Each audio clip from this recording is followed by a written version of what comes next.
Is it even live? Oh, it is live. Okay.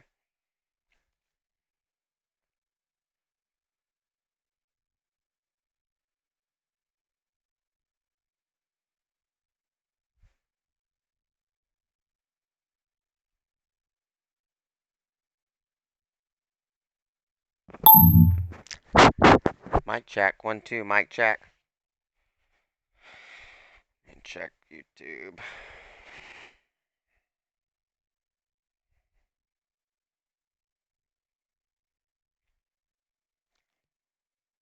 How's it going, everybody?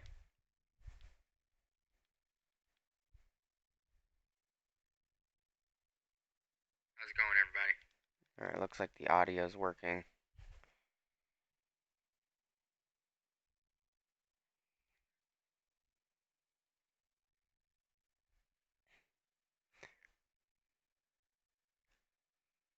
I don't know if anybody wants to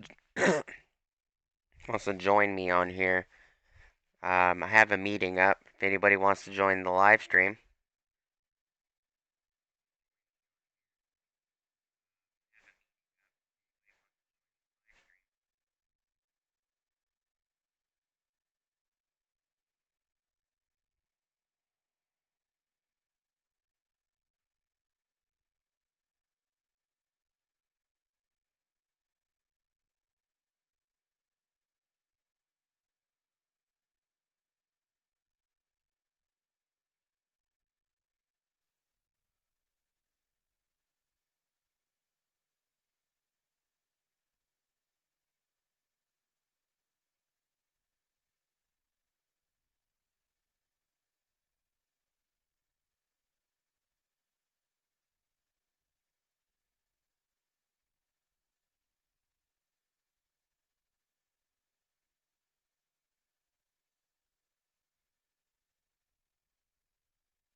No.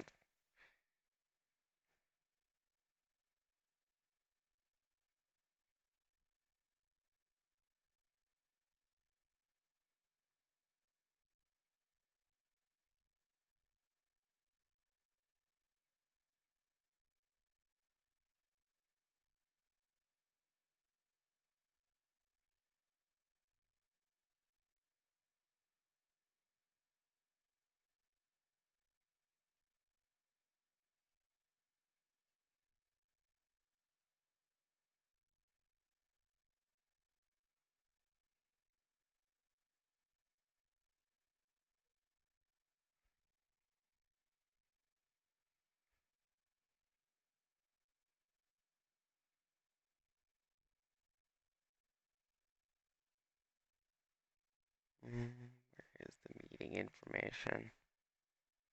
There it is.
Hi.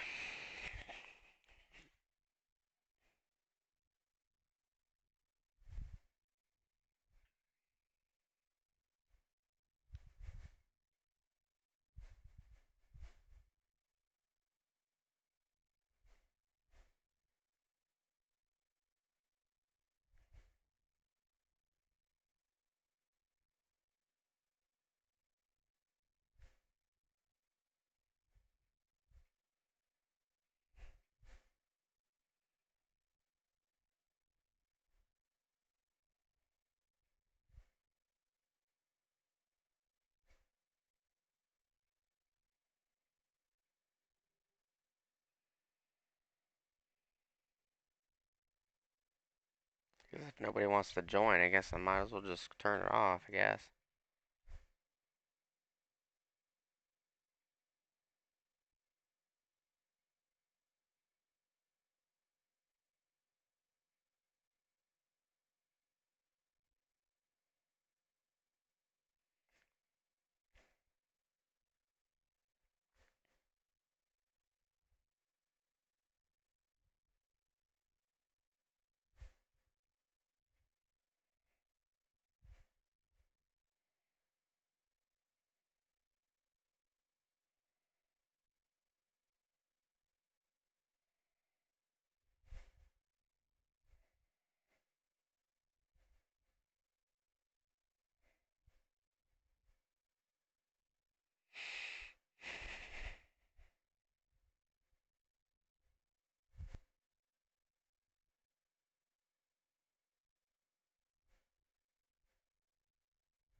Two viewers and nobody's talking. Does anybody want to join the panel? Anybody can hear me?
Excuse me.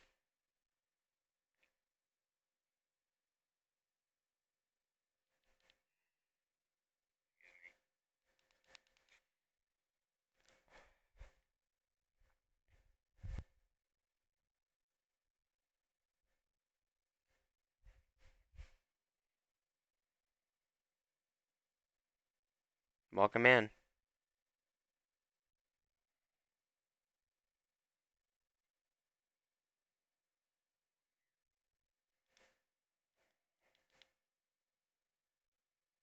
I created a Google Meet if anybody wants to get on a meeting and chit chat, get on the panel and do a live stream with me, let me know.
Hello, Renegade. How are you doing?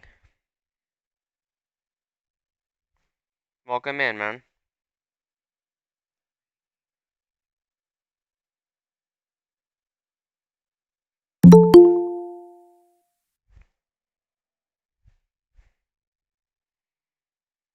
You didn't miss anything, man.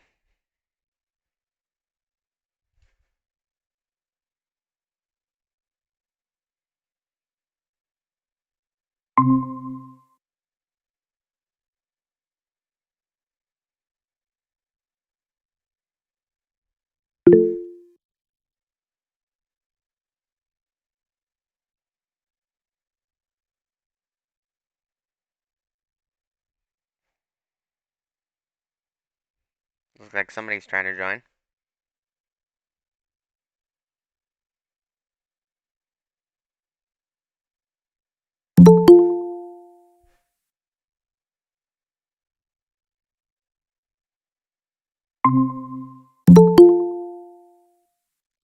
There's a bunch of people trying to join.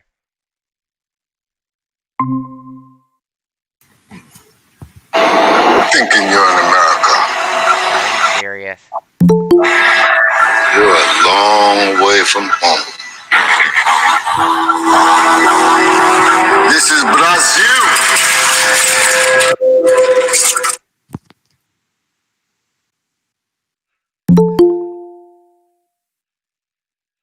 Hold on. This is ridiculous. I don't know who half of these people are.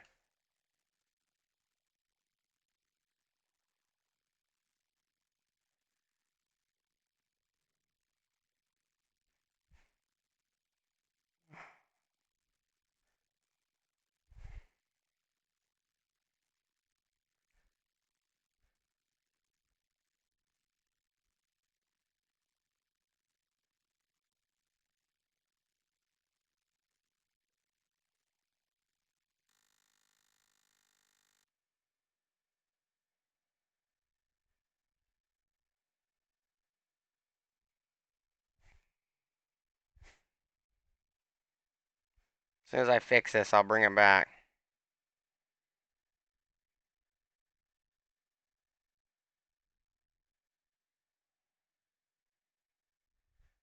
It's freaking ridiculous. People actually do that.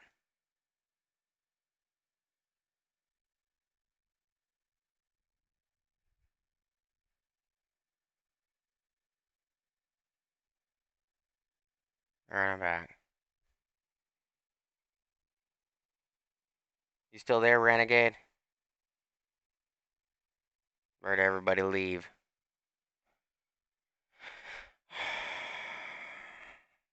Can't believe people just randomly join calls and do that.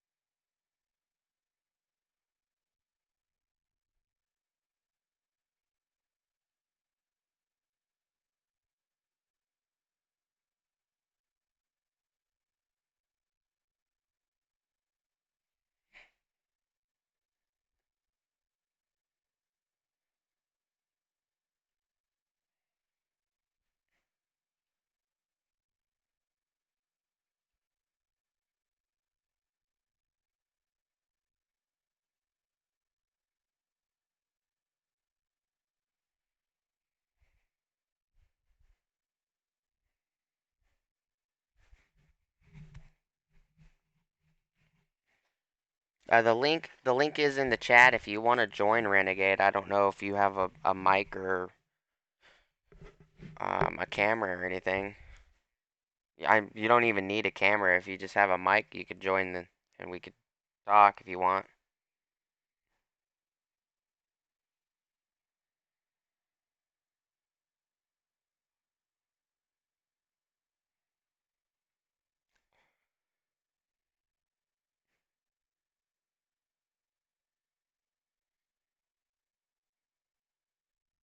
I don't even know how the person got the link to begin with.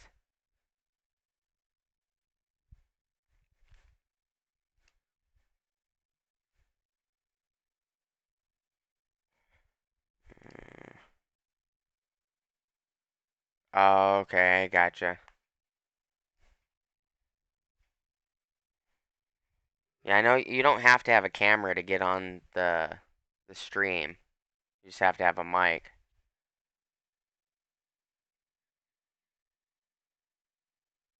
But it's all good if you don't.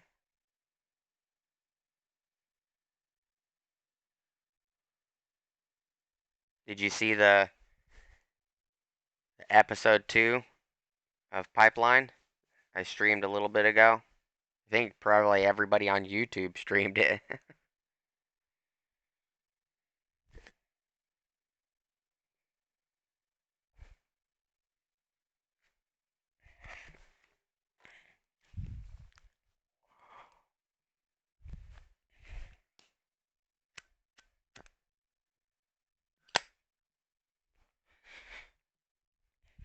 I can never get anybody to come onto these dang streams for whatever reason. I don't know. It should be live on my channel in like an hour or so after it's done processing. I did a live stream on the Milwaukee pipeline event earlier, which is what this video was supposed to be, but nobody showed back up like they stated they were going to, which is aggravating. But I guess it is what it is.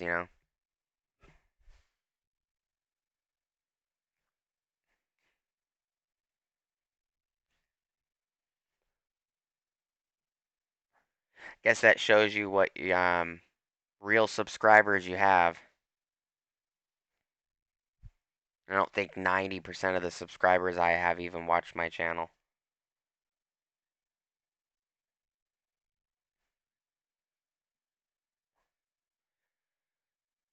It says there's 4 people in here. I doubt it. Unless they're a bunch of quiet trolls.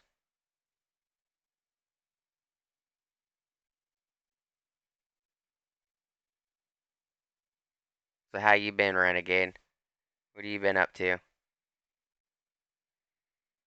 Get any new tools lately?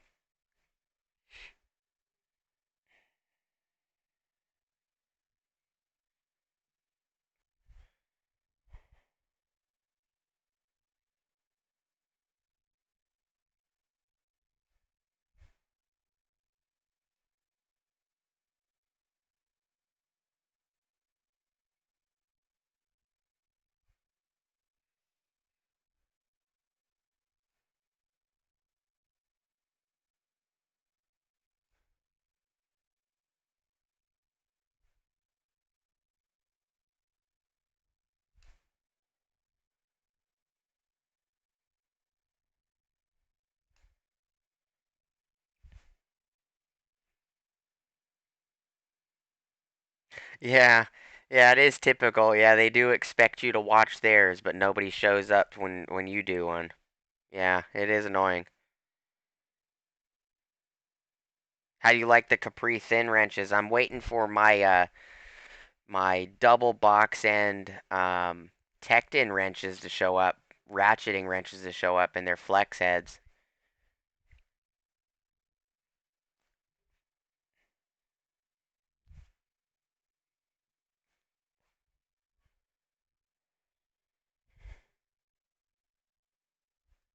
I gotcha.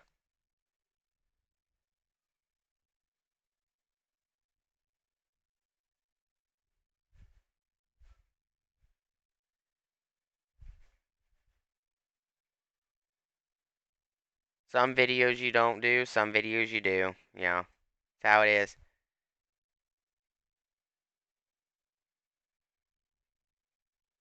I haven't picked up the Capri ultra thin wrenches yet. I do need to pick up a set of those though. For them really tight sandwiched places, where bolts are. A crap ton of places on vehicles nowadays where you can't even use a standard wrench anymore.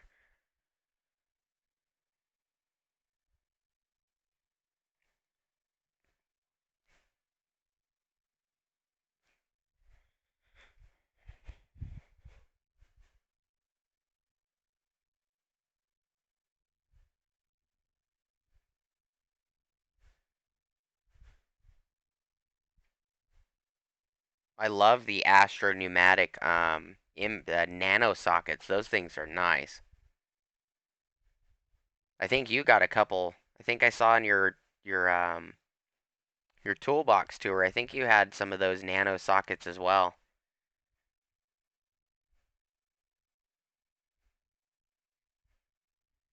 Yeah, there's a lot of people that do that on YouTube. Oh, you're copying me.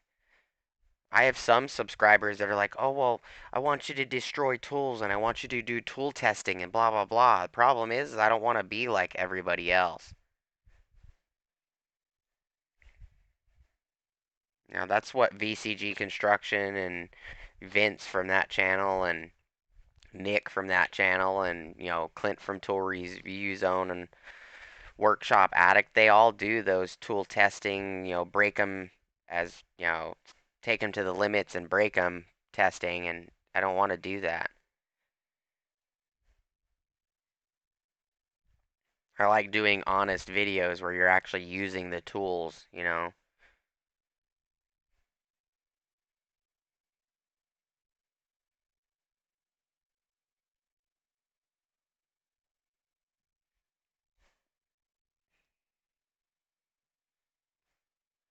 It just seems like a waste of money just to break some tools just because you can. Or, um, Client Graphics has a good channel. He does break a lot of tools, but he's doing it for the analytic data information. How far can this tool really go? But when there's so many people that do world testing and just breaking tools, the problem is you can only have so many channels doing that, or it's gonna get old really quick.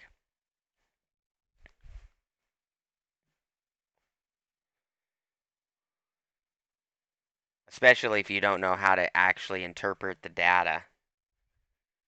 You know,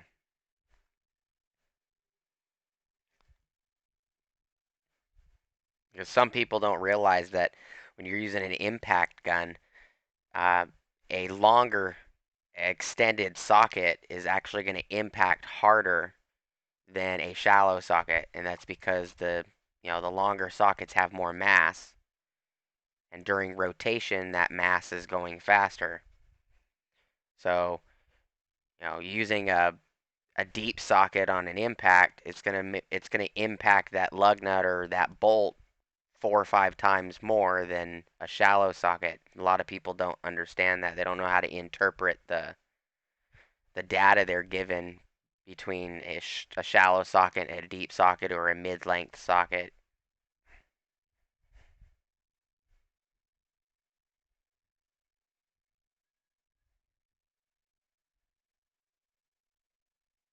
And if you're gonna break the tools trying to take them to their breaking point, at least know how to interpret the data. If you don't know how to interpret it, then the data is pointless and the video doesn't make any sense. If you know what I mean.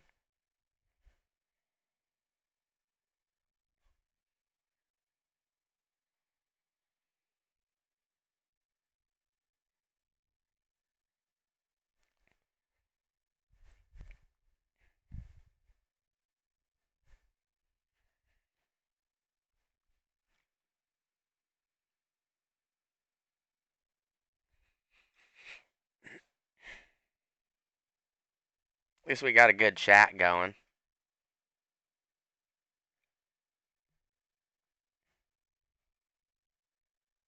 I haven't got any random calls, so that's good.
Oh yeah, the analytic data, trying to interpret it between deep and shallow and mid.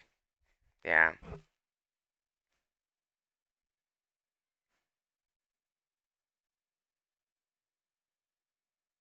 Yeah. Yeah, because the thinner sockets don't have as much mass. And when you have a socket spinning, at 3,000 RPMs or, even higher, or even a little bit lower, the mass of that, excuse me, the mass of that socket is becoming heavier and heavier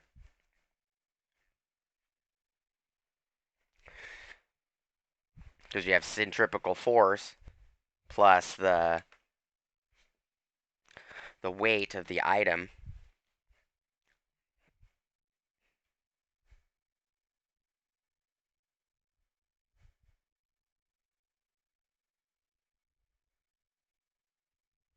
And most people think that, using chrome sockets on impacts is, you know, works most of the time. It does, but a lot of people don't realize the difference between chrome moly and chrome vanadium either. Chrome vanadium is actually harder than chrome moly. Chrome moly, which is chrome molybdenum, those sockets are specifically meant to mushroom during impacting. That's why they're impact rated. And some people don't realize that cheap impact sockets are actually chrome vanadium. They're not chrome moly.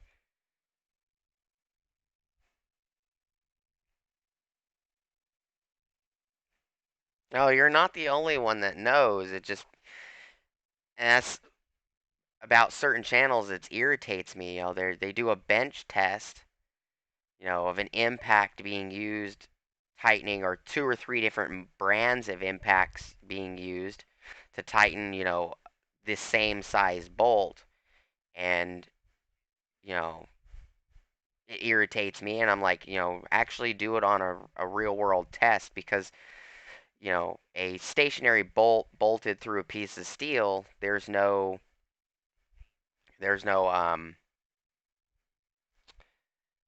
stress on the bolt, there's no stress on the nut. If you have a lock washer or a lock nut, there's no stress being applied. You know, that's why there's loaded testing and unloaded testing. When you tighten a lug nut, if it's an acorn style lug nut, it's beveled and it wedges the rim against the assembly or the rotor, in other words, and that creates a loaded test. And some of these channels, they'll do testing, on a bench, and it's not even accurate to anything because, oh well, it'll do, this impact will do 400 foot-pounds tightening, and they can't seem to get the repeatable results because of the fact that it's an unloaded test. There's no stress on the bolt. There's nothing stretching the bolt or, the stud or anything like that. And it's just aggravating.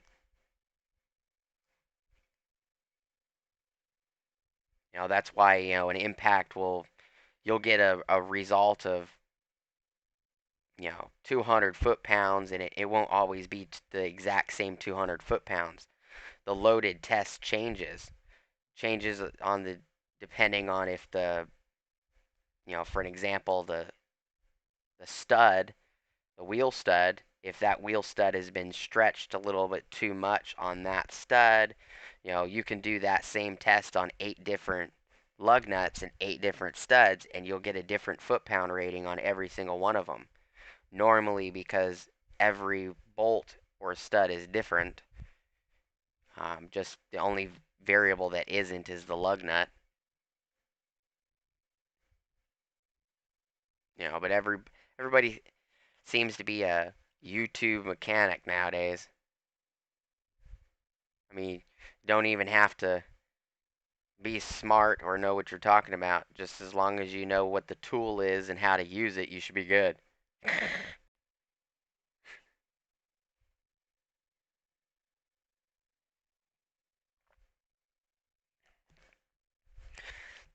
That's what shows the difference between a mechanic and a do-it-yourselfer.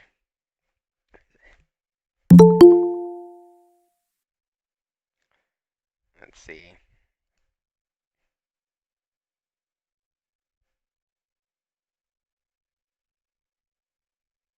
I'm going to admit this person. I don't know who they are. No, they left. Okay. Works for me.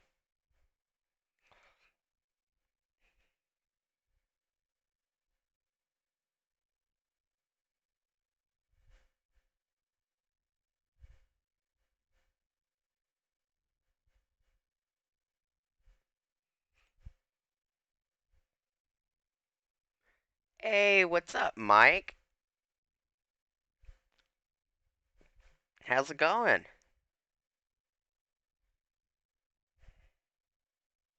Not much. We're just talking about the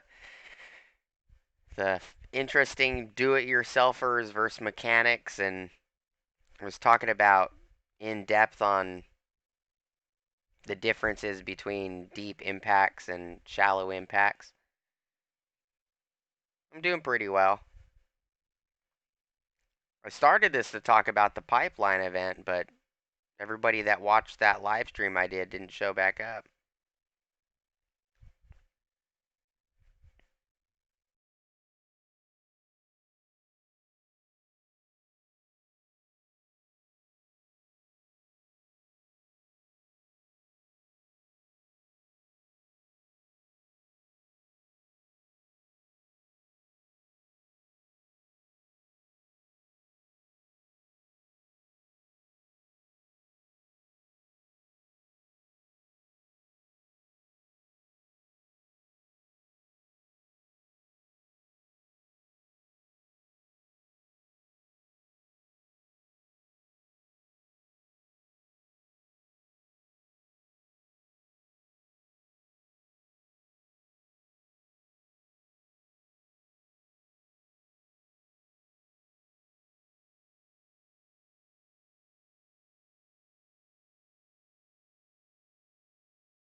Can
you guys hear me?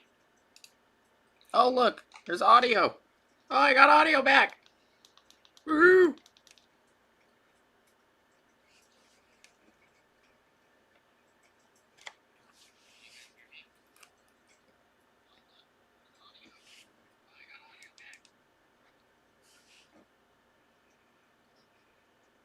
Alright, let's fix the other one.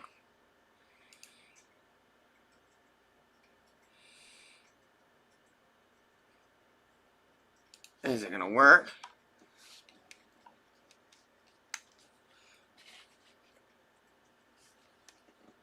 Let's see. Mic check.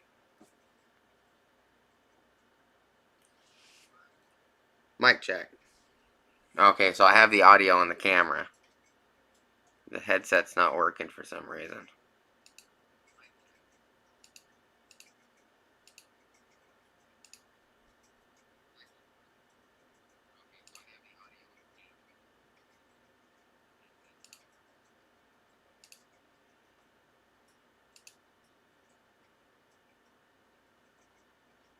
Okay, there's the camera.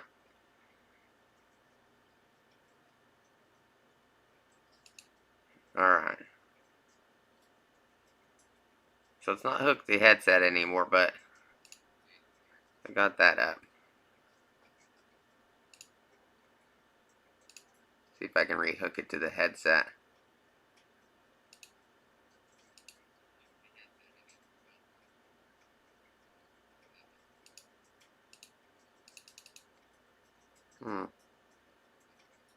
I guess not.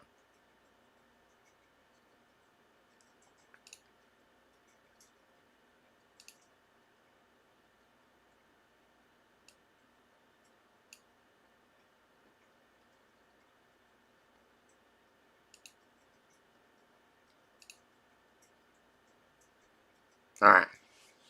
Finally got it back then.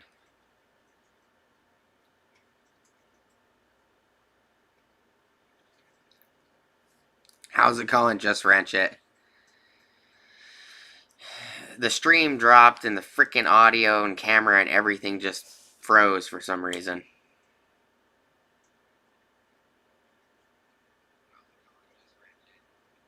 Astro, auto repair.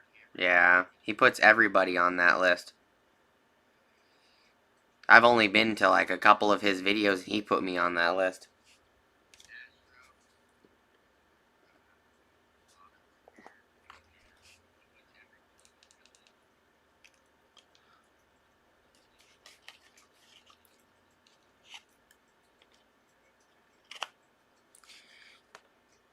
Yeah, I technically spoke to him.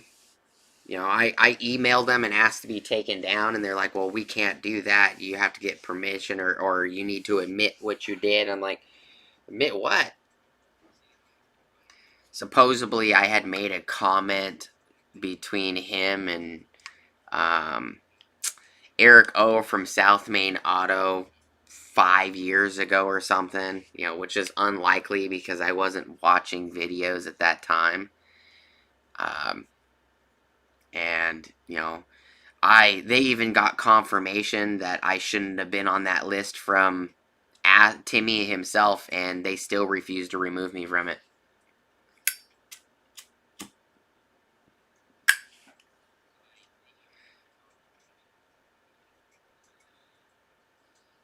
I think they just troll and pull out common names that go to large channels, and I think he just bans the common names because Timmy doesn't even run the website anymore. It's ran by some group of he outsourced it to like a what would it be called, an executive, you know, branch, you know, as a board of directors. That, you know, he had pushed that out to a company that has a board of directors that monitors that crap. It's kind of stupid.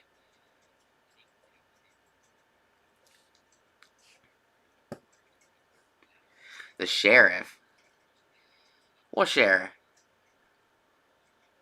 Yeah, yeah, exactly, Renegade. They were your best friend a few minutes before. I know Justin Dow and Jay Young got me banned from a crap ton of people's chats. No way. Chad blocked you, Renegade? Chad from... Are you talking about CP the Tool Addict?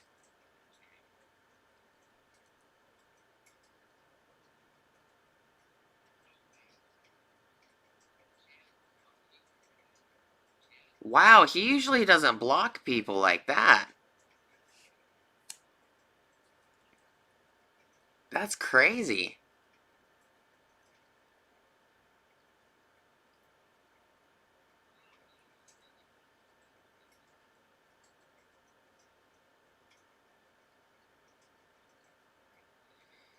Okay, Mike, I got you. The Eric O and the Astro Auto crap from years ago. Gotcha. That does seem unusual for CP, Mike. It's very unusual. He doesn't normally block people unless they, like, are really harassing him.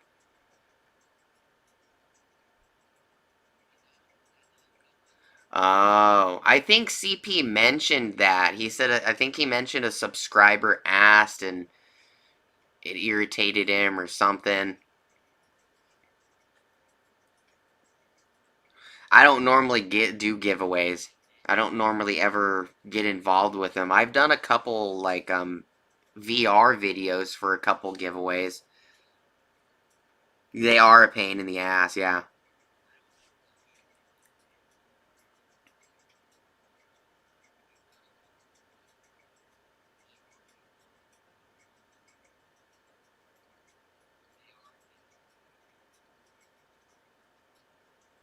Yeah, since YouTube took that feature out of the your settings where you can see who is subscribed to you, since they removed that, it's dang near impossible to do giveaways and verify who's actually a member.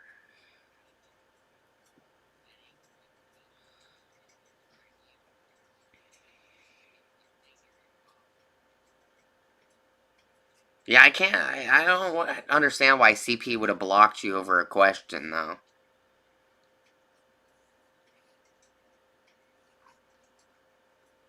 Yeah, there's always going to be somebody unhappy with it. Yep, you're right. Probably because there's like 1,000 people that signed up for the giveaway and only one person wins, and the odds aren't always that favorable.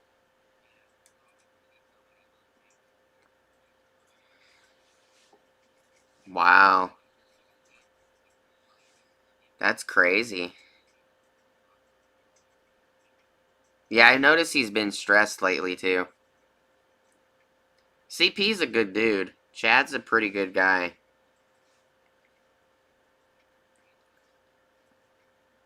I do know that he had a stalker he had to take legal action against on YouTube recently too. That could be another reason.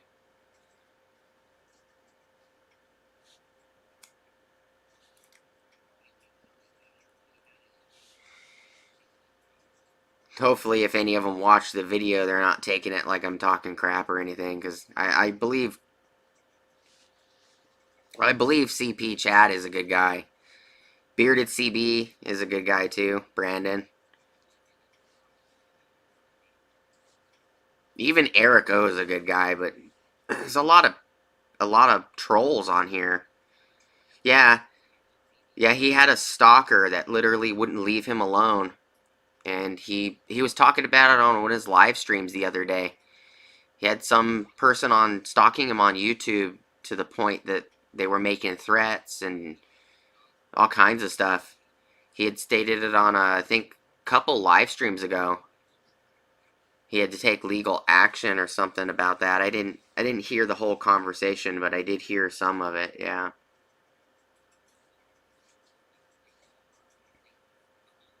No, I don't think you're a stalker either, Renegade. I think maybe he was just upset. Maybe he was just having a bad day and he took it out on you or something.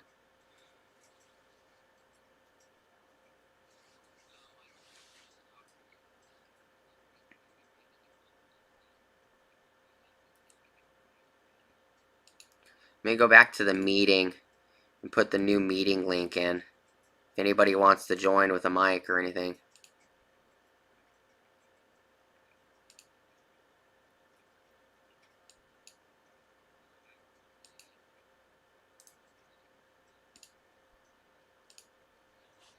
That way it's just not me up here talking.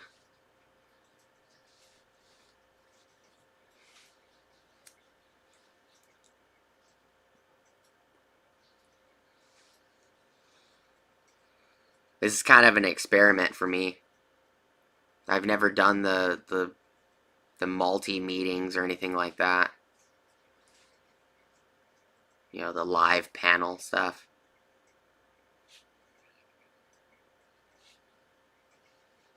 Yeah, there's a lot of screwballs on YouTube. Yeah, there's always somebody with an opinion that thinks that oh, I could do that better than you. Blah blah blah. Well, if you could do it better and YouTube's so damn easy, make a video.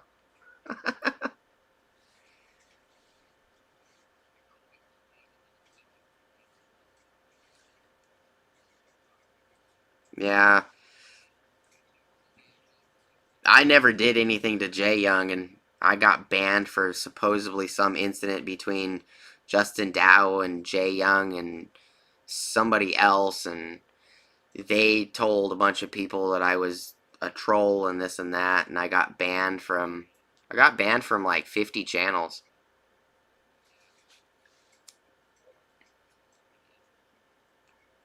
I even had moderator wrenches taken from me over it too. I was a moderator in a bunch of channels, but crap happens.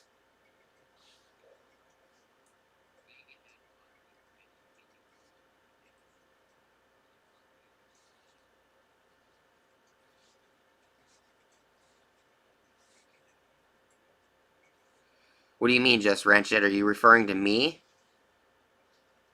Or are you referring to something else? About the couple of his YouTube friends are telling people I'm begging for tools. Oh, the comment CP made could have been referring to your issue. What do you mean my issue? About getting banned by a bunch of people? Oh, okay, you're talking to Renegade's Garage. Gotcha. Yeah, I'm a moderator on Chad's channel too.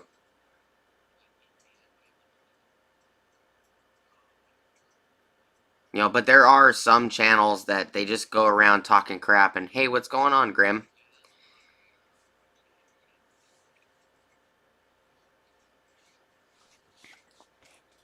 Yeah, it is messed up.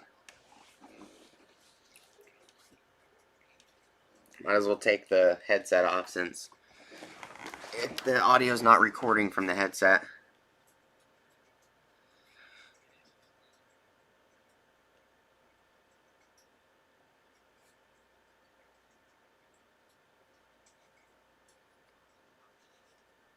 Yeah, I know Astro banned me on his website and all kinds of crap, and I'm not even banned from his channel. I can go like comment and say hi to Timmy on his channel. It's just the website put me on a ban list. It's stupid.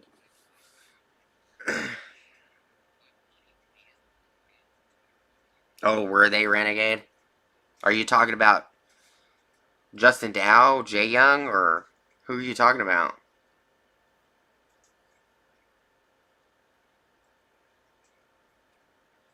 Yeah, that's the weird thing, Grim. Is I'm usually like every channel I watch, I always make a comment. I got banned by Chemical Spore banned me. He got pissed off because I comment more than once on a video. And the weird thing is that's exactly how YouTube works. If YouTube sees the commenting, they see the interaction. They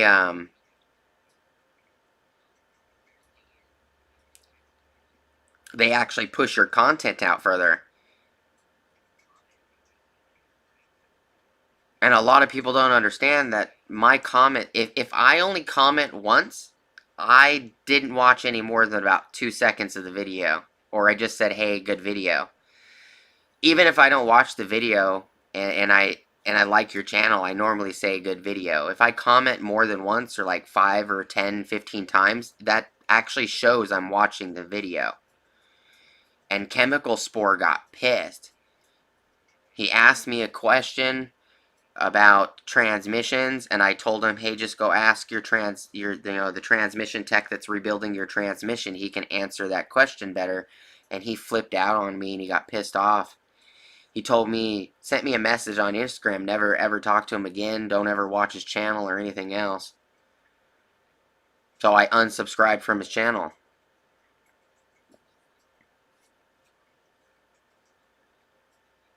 Yeah, basically. Yeah, I usually say hi and then, usually ask questions or give my thoughts on certain things. That's the whole point of YouTube is to interact.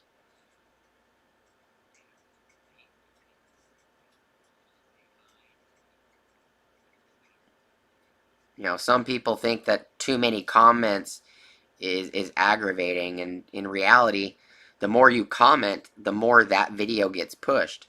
So if you have, 10 or 15 people commenting and they're having a conversation on the video, YouTube recognizes that through the algorithm and they push that content out further. But certain channels don't understand that.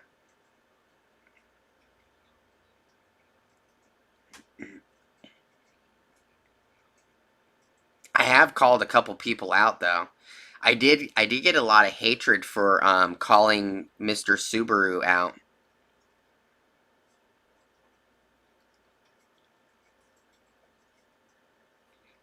And the thing I didn't understand about Chemical Spore is, and his being upset about it is he went off on me. He's like, "Oh, you fake motherfucker," and all this other crap. Yeah, Mr. Subaru.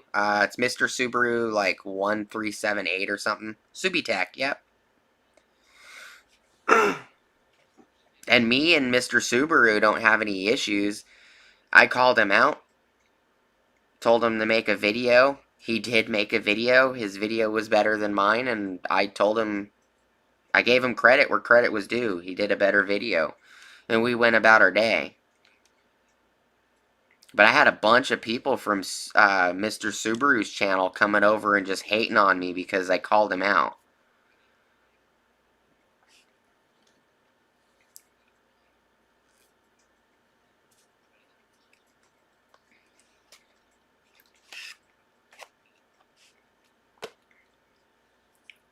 If YouTube was so easy, everybody would be doing it. There wouldn't be millions of subscribers and hundreds of thousands of channels. There'd be billions of channels and billions of subscribers. Yeah. Yeah, it is toxic.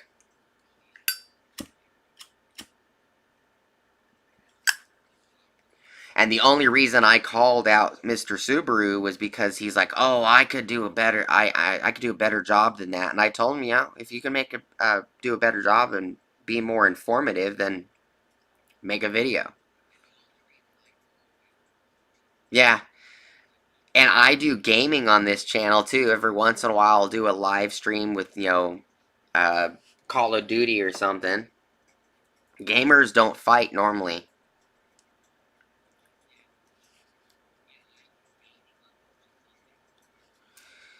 I appreciate you coming back by too, Grim.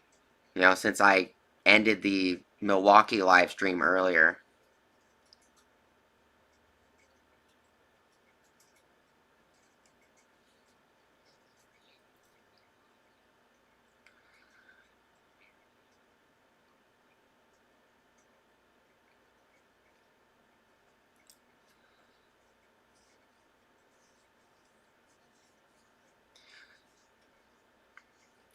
Yeah, I haven't watched any of Justin Dow's videos in a long time.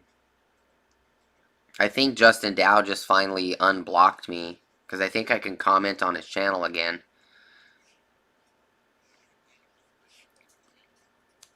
I know Jay Young didn't unblock me.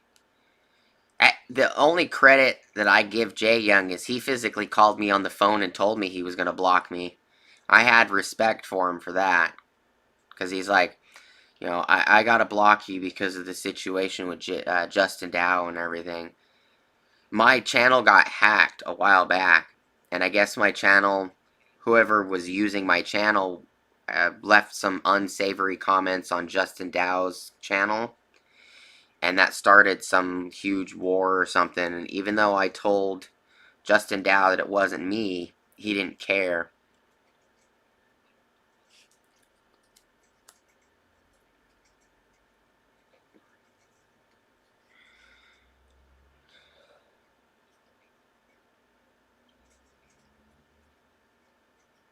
you know. But I do give credit where credit is due. the fact that Jay Young called me on the phone and, told me, because of what's going on, I gotta block you. I was like, okay, not a big deal. No, Jay Young said that probably, or Justin Dow. Oh, Justin Dow and Jay Young told you that? Wow.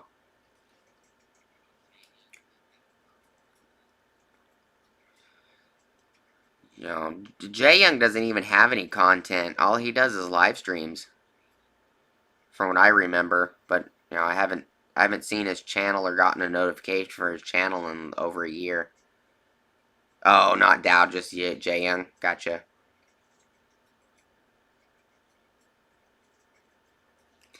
No, no.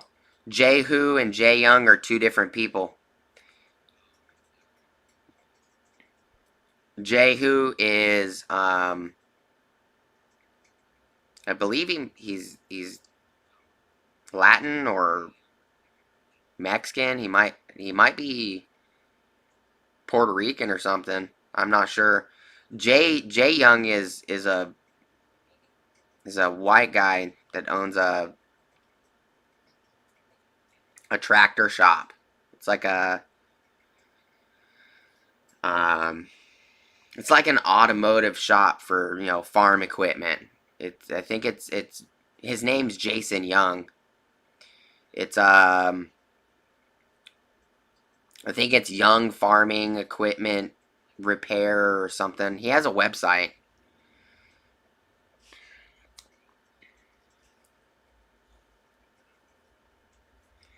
Yeah, Jehu and Jay Young are two different people.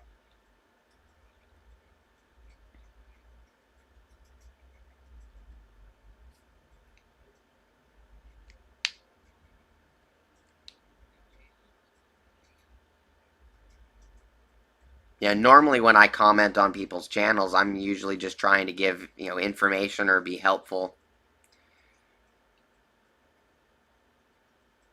Oh, really?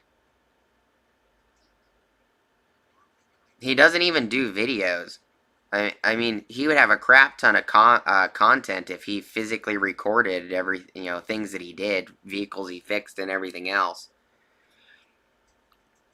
I've never seen him actually record anything.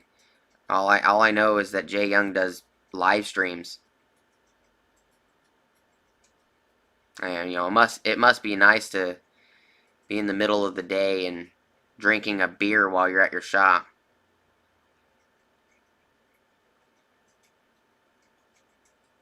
Yeah, the problem is Jay Young doesn't use he doesn't use YouTube as a content. He doesn't create content and put it up, of things that he's doing.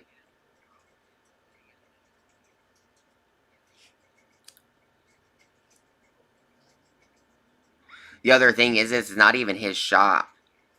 It was it. I don't know if he owns it now, but unless his dad gave it to him, it was his dad's shop. But I can't speak to that. I don't know much about it. I do believe his dad might have gave it to him or something like that. I think it's called Young Farm Farm Equipment and Salvage or something like that. I don't remember. I do know the shop was originally owned by his dad.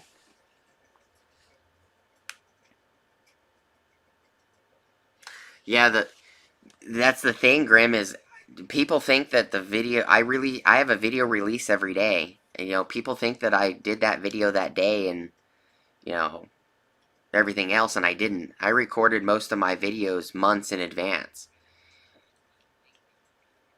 On a day that I'm not doing anything, I'll record 5 or 6 or more videos and then I'll schedule them out.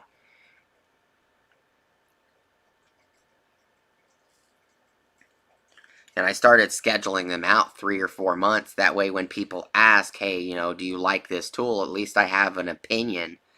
You can't answer, that question, do you like this or not, if, you literally only had it 20 minutes. And I don't like giving an opinion on something that I've had for a few minutes. I like doing, a lot of my videos are tool videos. They're just like unboxings or, specifications. And the reason for that is because by the time that video releases, I can physically use the tool, use it and abuse it, and, everything, and form an opinion. And I don't normally do reviews until I've used the tool more than a year. So like the video that I had released this morning, that video was done 3 or so months ago. The scheduling on YouTube is it's a great feature. I don't know why more people don't use it.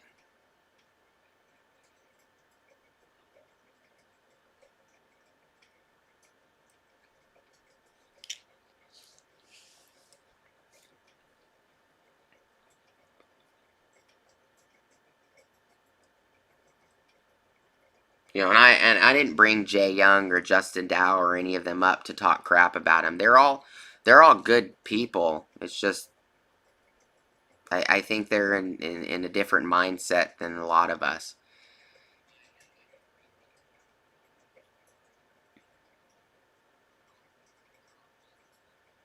I kind of wish the drama would end, because around the time my account was hacked, I had somebody literally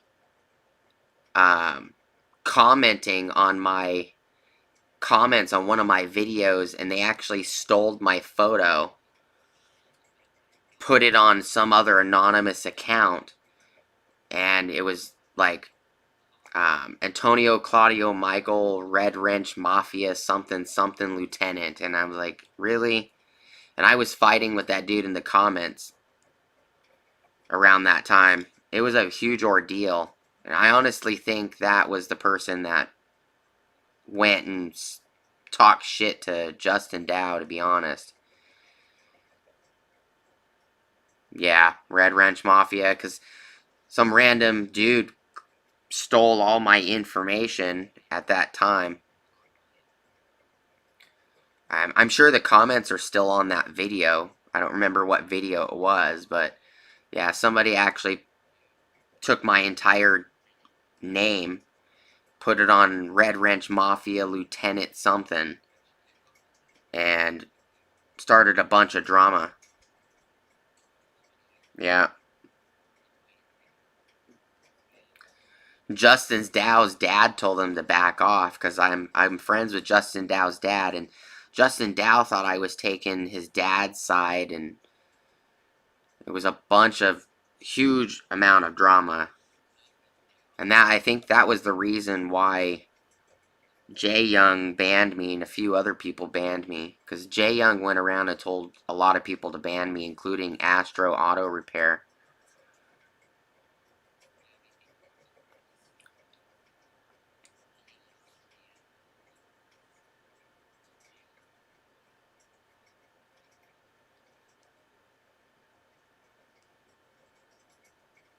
Who has a decent channel?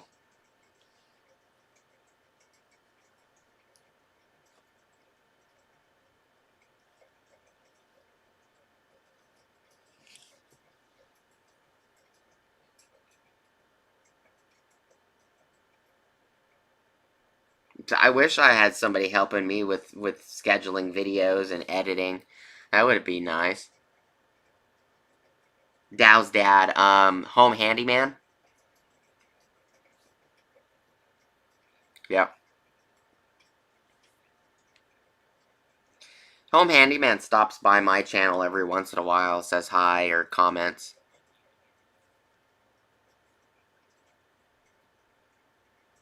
Home handyman was the only reason that the Red Wrench Mafia left me alone, I think.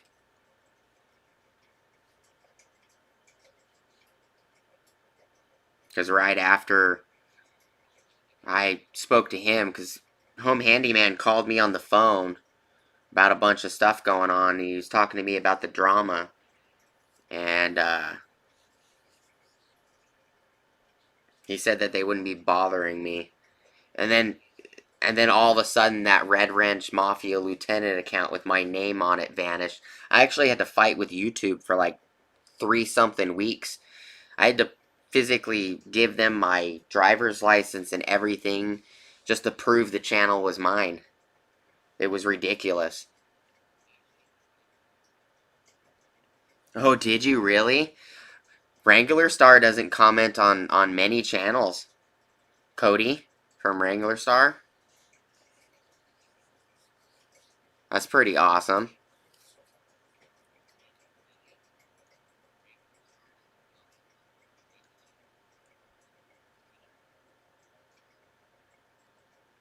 Oh, did you?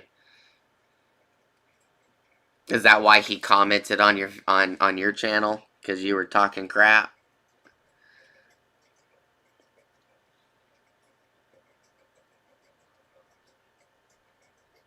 Right. Yeah, he's got a lot going on. That's for sure.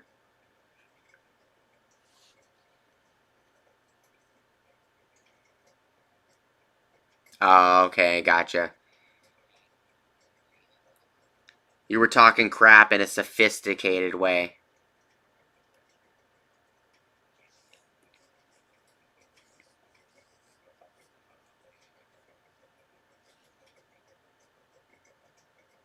I might have to change the title of the video name, this live stream, since it's not about pipeline or anything.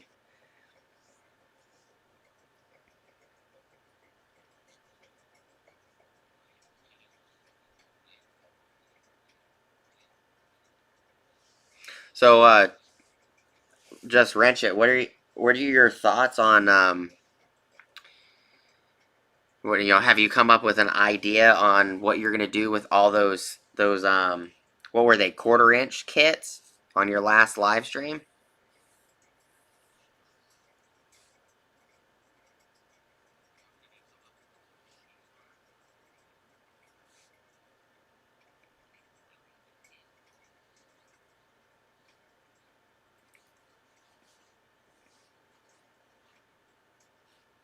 Well, I got 9 viewers at the moment. That's pretty crazy. Must be a couple trolls in here, not talking.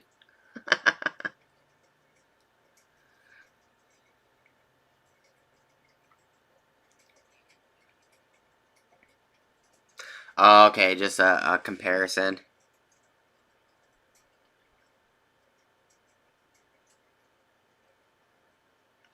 Well, the other thing is you don't have to test them to failure either. There's so many channels that me and Renegade's Garage were talking about that earlier. There's so many channels that just test to failure and they don't even know how to interpret the analytic information that they're getting from it. Yeah, I gotcha. Just to see what the alternatives are, I gotcha.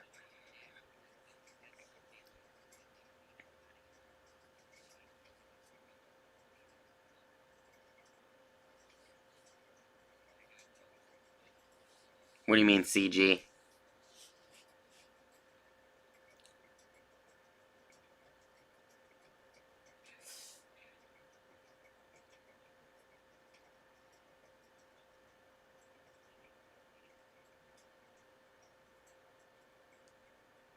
Client graphics, yeah.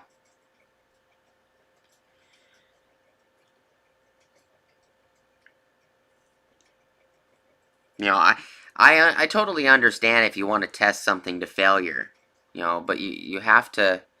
No offense to client graphics, Chris is a great guy, but you have to know how to interpret the data.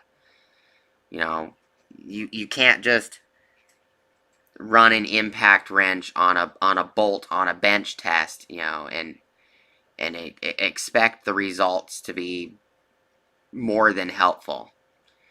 There's literally no load on that. The bolt's not under load. It's not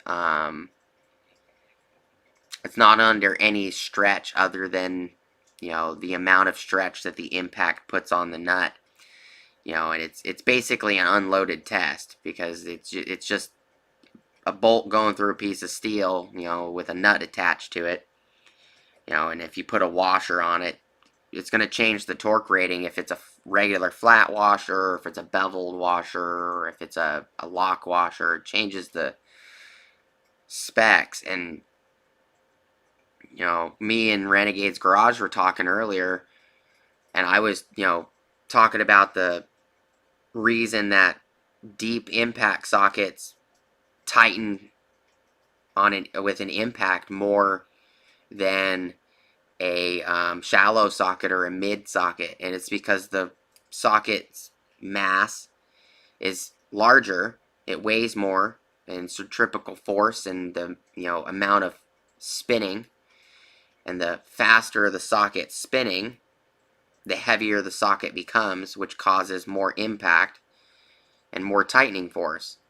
And some people, they just don't analyze the data in the way that seems right to me.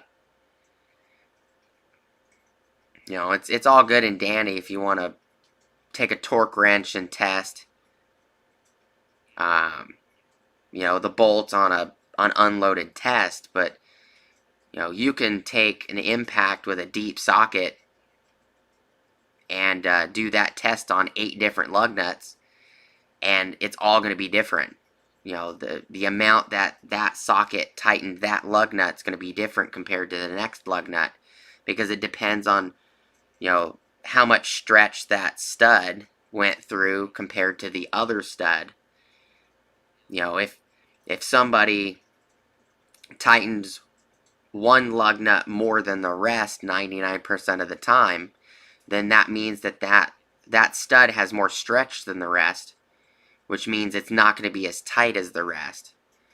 And a lot of people nowadays, they don't even torque their lug nuts. They just use an ugga-dugga gun and put it on, and oh, it's good enough. When in reality, they're actually stretching the bolt too much, or the stud too much.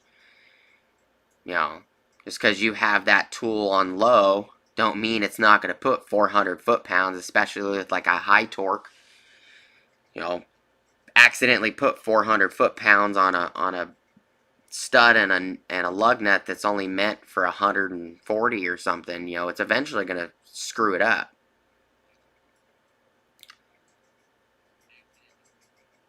Yeah, exactly, Grim.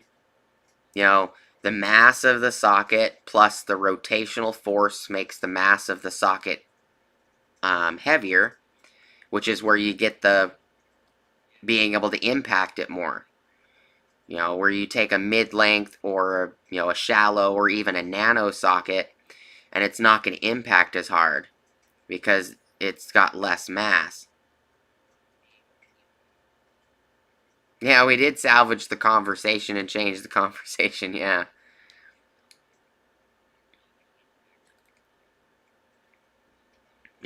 I think Client Graphics is a great guy. He's got a great channel. I don't agree with some of his methods. And that's alright. It's perfectly acceptable not to agree with certain people's methods.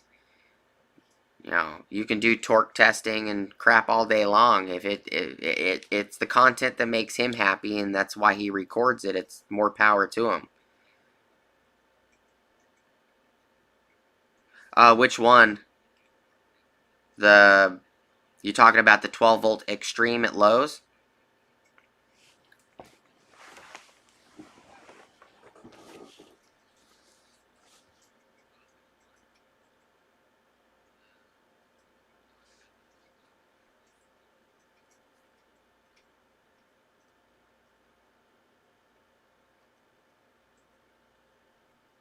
Oh, okay. I think you're talking the DeWalt one you're talking about is a 3/8. It's you can get it at Lowe's. It's called the Extreme, the 12 volt DeWalt Extreme series.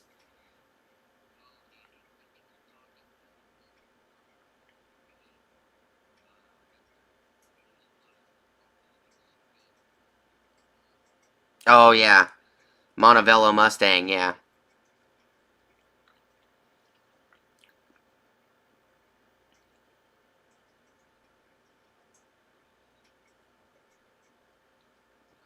And a lot of people don't know that the Mac tools are technically basically just recolored DeWalt's. which is what CP the Tool Addict was talking about on I think a couple live streams ago when he had Montevello Mustang on his.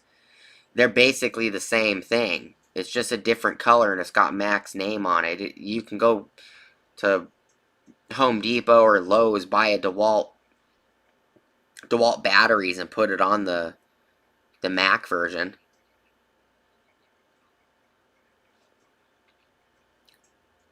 The torque and the capability is the same. It's just a different color. There is a difference and a variant between them, though. The Mac version has less vents. That way it doesn't get clogged, where the DeWalt is a construction tool.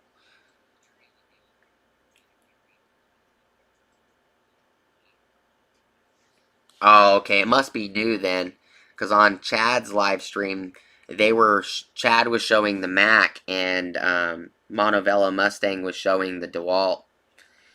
It might have been the 20 volt on it. I think I don't know.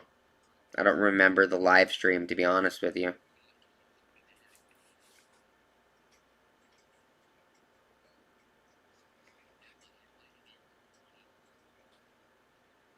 Oh, does it a 1/4 inch?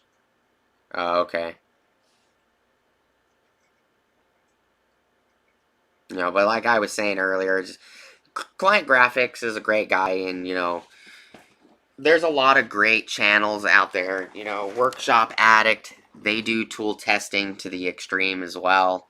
So does, Vince from VCG Construction, and, um, you know, every once in a while, Clint from Tool Review Zone does as well. I've gotten a couple complaints on my little Guess What's in the Box videos, and those were just meant for, like, entertainment, as a pastime kind of thing. And have a little fun out of it. And I was just trying to get people to comment on the channel and interact with the channel more. And I've had one subscriber complain about it. He's like, well, we want to see action and we want to see tools get broken and this and that. And to be honest, I don't want to be Vince's channel. I don't want to be Clint's channel or Workshop Addict's channel. I'd rather show the tools being used and, fairly being abused. Not being outright abused, but, being abused in the sense that they're being properly used, and if it breaks, then it breaks. But, and one of the subscribers, when he was complaining about it, he's like, well, you need to do this and you need to do that. And I'm like, that's not my channel. It's not what I do on my channel. Because eventually all the videos that I do, all the tool videos I do, and all the unboxings and, all the specifications and everything, they will turn into a review eventually.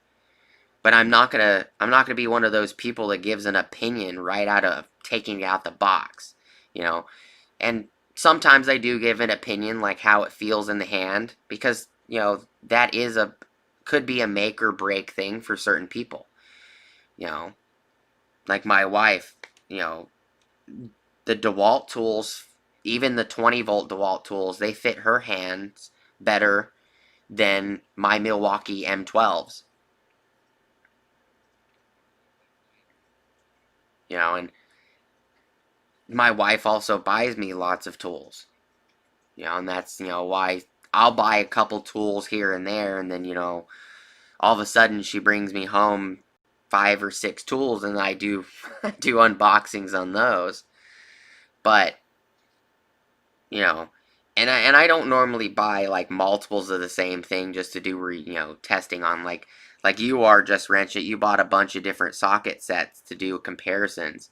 If I happen to buy 2 of the same style tool, then sure, I'll do a comparison on it. And I got a lot of flack for a while for the earthquake videos I was doing on the Harbor Freight tools.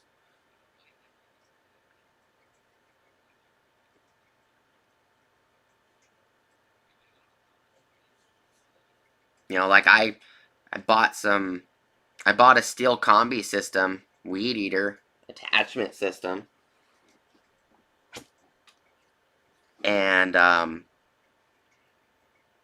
I did a unboxing on it, and then, or not an unboxing because it didn't come in a box, but I did a demonstration video because, you know, here where I live, when it rains, it pours really hard, and then weeds grow like freaking 4 or 5 feet in like 2 or 3 days or more. And I did a video on that where it was fully in use, mowing down them weeds, you know, but that was not a review, it was an actual test video. You know, and for some reason, some people on YouTube think that an unboxing is a review. No, I gave my opinion on the tool, what I thought about it out of the box. That's not necessarily a review. You know, a review would be giving not just opinions, but it would be also giving your take on the tool, how well the tool works, opinions on what you can't stand or you dislike or what you do like. You know, and I think people nowadays, for some reason, they just don't understand the difference between a review and an unboxing and a demonstration. Yeah, exactly. It's just a first impression, exactly. You know, and you know, your opinions are going to change over time. You know, you'll go from your first impression of what you like and dislike to what you disliked wasn't really that bad to begin with. Yeah, exactly, Robert. And there's a lot of channels that do that, that they just review it straight out the box, but that's not a review. If you never ever physically put that tool on something or use it on something, it's not a review. You know, it's just an impression or you know, opinion.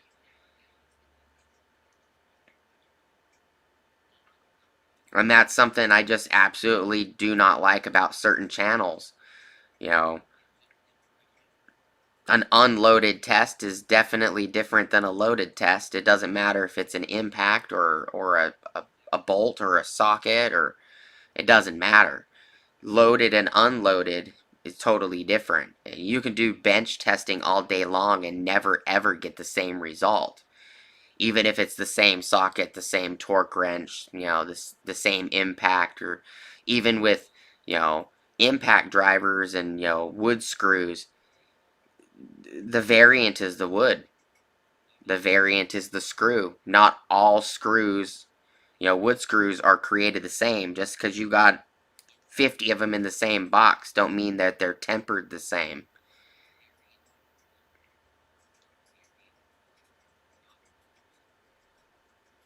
Exactly, Robert.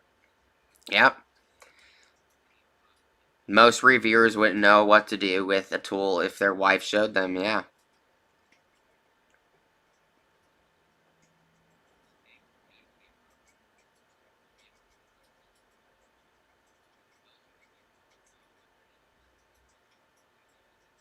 Exactly. And you know, being honest is one of the key things, and you know, getting views on YouTube is it's not easy. You know, like I said earlier, if YouTube was easy, everybody would be doing it. There wouldn't be so many subscribers with zero videos and all they do is subscribe and watch. You know, some people want free content. They want, you know, information up front. I have a video coming out where I show how to trick a smart charger, battery charger, into charging a 12-volt car battery. You know, I even made a series of videos out of that showing that, you know, different car chargers, different smart chargers, and the newer Optima chargers that can charge a deeply discharged AGM battery down below, I think, a volt. Because I had a battery go bad in a truck from a parasitic draw. And it was a personal vehicle that I wasn't driving at the time, but um, I think the battery's definitely dead. But I did bring the battery back up to 13.4 volts. I just think the cells are partially dead and it's not recovering on the ampage, which, you know, it happens.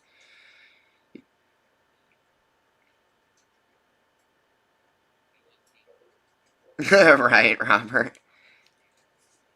But some chargers are nice and some suck. If that 12-volt battery goes below 11.5 volts, it will not charge it whatsoever. It just automatically turns off. And it was just a quick tip kind of video that turned into an educational series. That's the whole point of YouTube, in my opinion, is to make educational content. Yeah, sometimes me unboxing a tool and just reading what's on the box, yeah, I can understand why it's frustrating, but that's all the information I have. Until I start using the tool and running it on bolts or fasteners or screws or whatever it is, I have no information other than what the box says.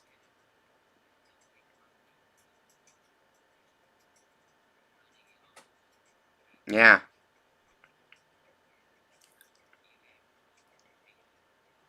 and I will eventually have some newer videos coming out where um, there's going to be a lot of suspension work done, an engine rebuild, and several other things. I just got to get to them. When you work so much and you're a father and you have things outside of YouTube that you have to deal with, it's kind of hard sometimes to start that project or start building that whatever you're doing. And it's life gets in the way. It's not all about YouTube 24 hours a day, and a lot of people don't understand that on YouTube. People that watch our channels, they don't realize that they only see what we chose for them to see. They don't see the whole story. Especially when certain people don't want an hour of their time wasted over looking for 5 minutes worth of information. When you got to edit a crap ton of stuff out to make the video shorter because people are too lazy and don't want to watch the whole video. I had a lot of people comment on my channel on certain videos, pissed off because I didn't physically show something. In the reality, I did show it. They just didn't watch majority of the video. They watched 3 or 4 minutes and expected the answer to be at the beginning when it was 20 minutes into the video, because I was trying to be informative and give as much information as possible. People complain too much. I mean, if you're not paying for YouTube Premium, it's free content. Stop complaining.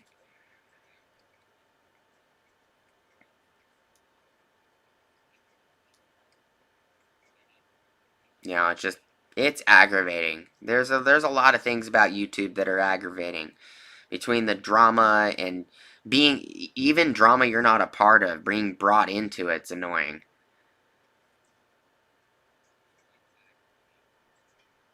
Exactly. And I have like 8,000, probably like 8,200 something watch time hours now. And I can't even get monetized because I can't get the 130 something subscribers I need to be monetized. It's not easy. Yeah, cars and tools are very touchy. Exactly. And an impact wrench, it the results change from vehicle to vehicle too. You're not going to get that 250 foot-pounds on that, Milwaukee high torque on every single fastener you do. You know, Especially on multiple different vehicles, there's different factors involved. You know, Different length of bolt. Different weight of bolt. Is it going through a control arm and two other things, a frame rail and several other things, or is it going through the control arm and the mid frame? Is the frame thicker than the bracket? One vehicle may have a thin bracket that's welded to the frame that the control arm's bolted to, where another it's just a bushing that's welded, a metal bushing that's welded to the frame, and the bolt's going straight through the bushing. You know, the torque is going to be different on the same tool depending on the application. And you know, a lot of people think that they know everything and they know, you know, what they're doing, and they don't.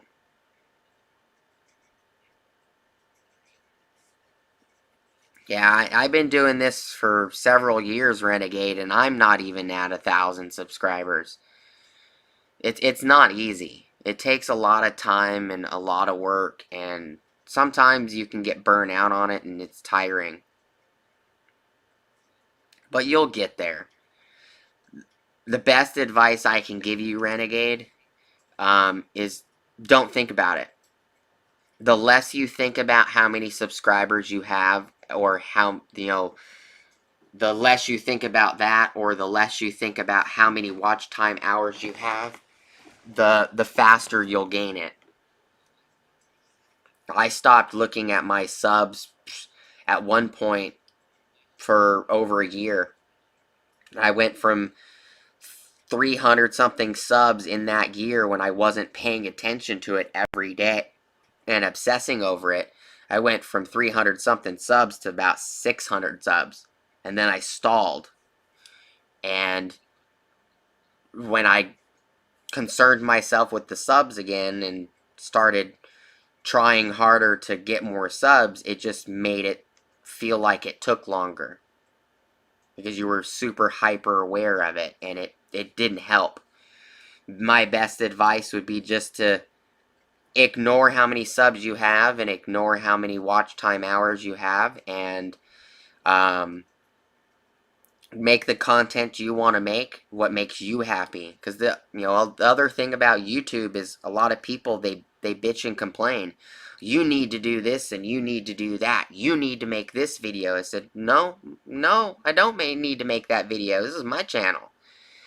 And if you aren't making the content you want to make, you're not going to be happy. And if you're not happy, then you're not going to want to do YouTube, and you're not going to want to make content. So you always have to do what you want to do.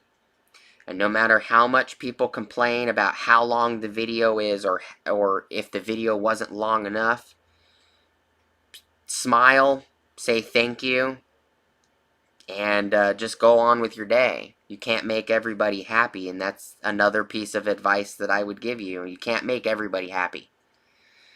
All that matters, in my opinion, is yourself.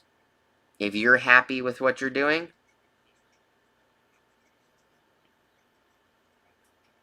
and you're happy with the content you're making, screw everybody else. And just wrench it. You don't even need one of those videos, man, to be honest with you. That's so overplayed, it's not even funny. Even videos that don't even deal with Harbor Freight, or don't make videos about Harbor Freight very often, they all seem to have, you know, that opinion that they have to have a top 10 video. Hey, what's up, Chad? Thanks for stopping by, man.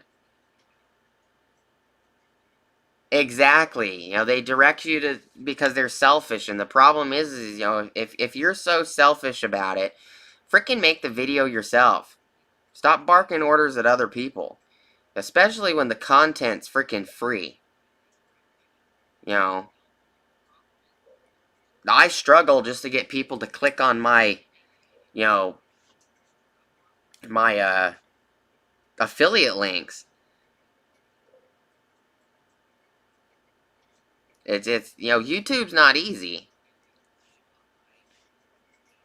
You know, and everybody's got an opinion. Like, the saying I've heard before a few times: opinions are like assholes. Everybody has one. It's a true fact. It's just the way it is.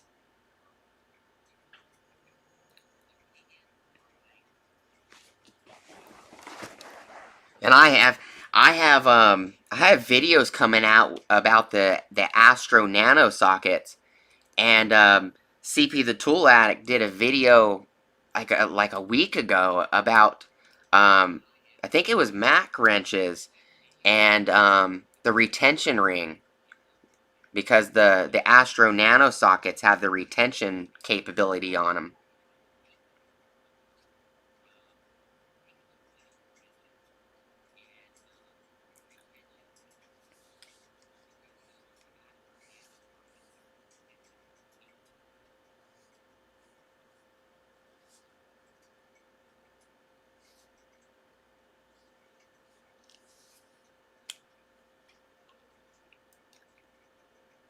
And I've been asked a few times, well, why don't you make a Napa Flyer video or a a tool truck video? And the thing is my channel's about my personal stuff. My customers don't want their crap being recorded. They don't want their vehicles on camera, or they don't want their vehicles to be displayed, or they don't personally want to be on camera or be seen. And I make my videos about my vehicles. And the other thing is there's a crap ton of channels that do videos about automotive at a shop. I don't necessarily want to be another one of those channels where I'm showing the shop life. There's a crap ton of channels. A few channels I haven't seen in a while.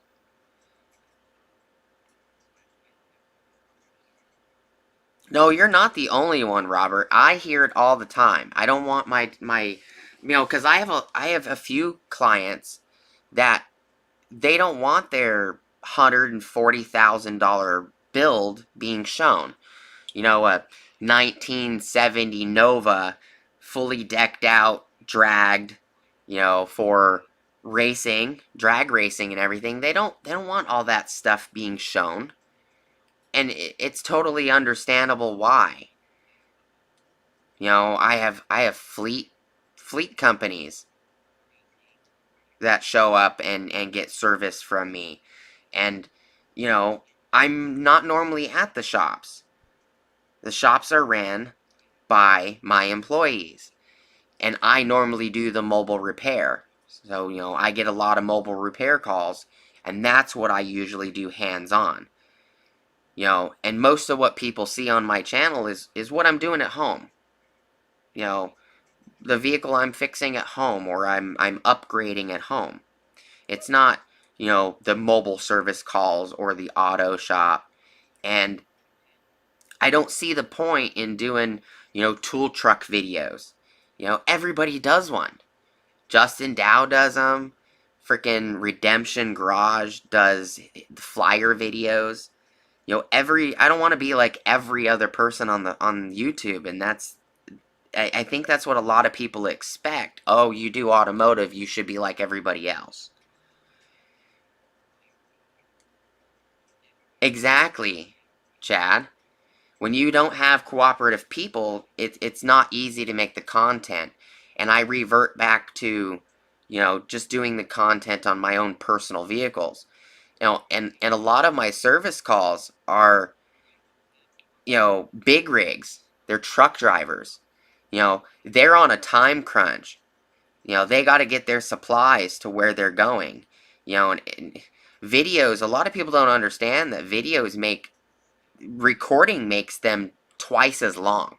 Something that would take you 5 minutes to do takes 40 minutes, because for whatever reason, when you turn that dang camera on, everything fails.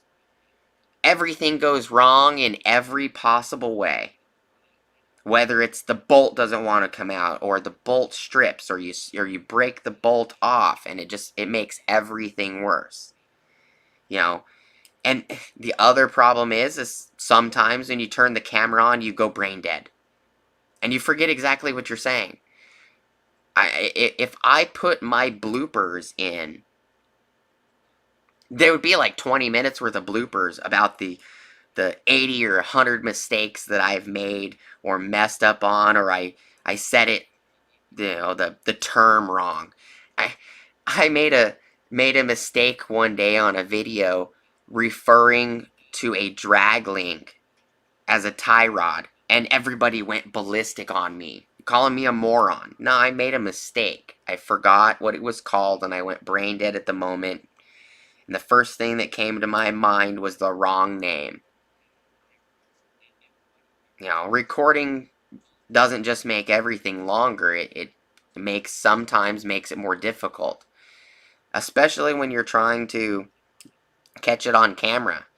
And I don't have a lift at my personal house. You know, I'd done a couple drive shaft videos, a series of them. On the ground, in the dirt. Just raw. Recording it the best I could. Just to be helpful. And some people aren't appreciative.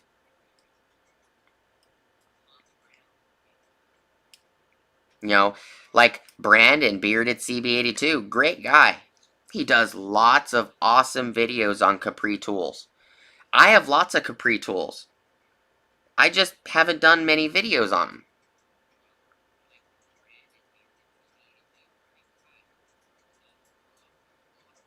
Exactly. Making videos is for videographers, not mechanics.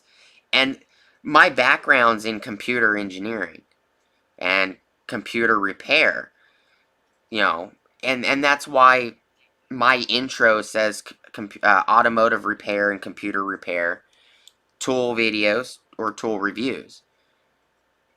You know, eventually I will do a review on it, but I'm not going to take it out the box and do a review. It will be like a year, 2 years down the road I do a review. I'm waiting for some Tecton wrenches to come in. Some double box end flex ratcheting Tecton millimeter wrenches. I'm probably going to be recording a fan clutch removal on a 2000 4Runner. And you know, it's just the best thing you can do is make the content that makes you happy. And I love Chad's exit. Keep your hands dirty and your money clean. It's an amazing exit. I don't know if Chad's still in here, but you know, I want to give him kudos on that because that's very entertaining.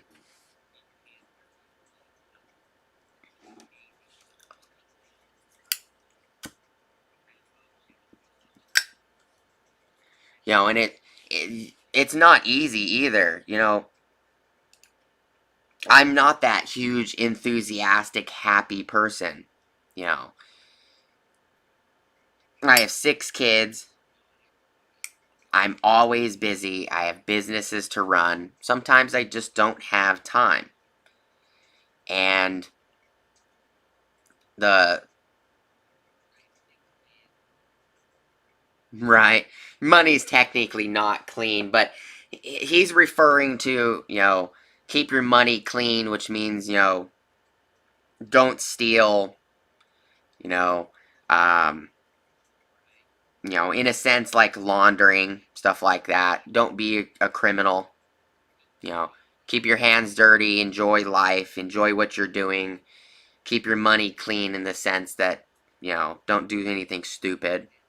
Is the way I take his comment or his exit for his exiting on his videos. And a lot of people don't use cash anymore.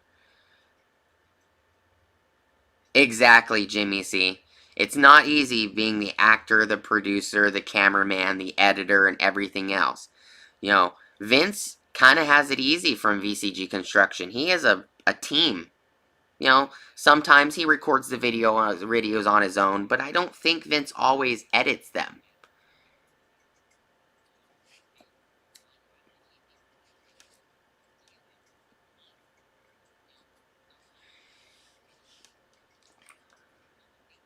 And there's lots of channels I watch. I watch, Bearded CB82, and I watch Chad, and every once in a while, Robert's videos pop up on mine, but for whatever reason, even though I have the bell notification icon checked, Robert's videos don't ever pop up. Notifications don't pop up for me anymore.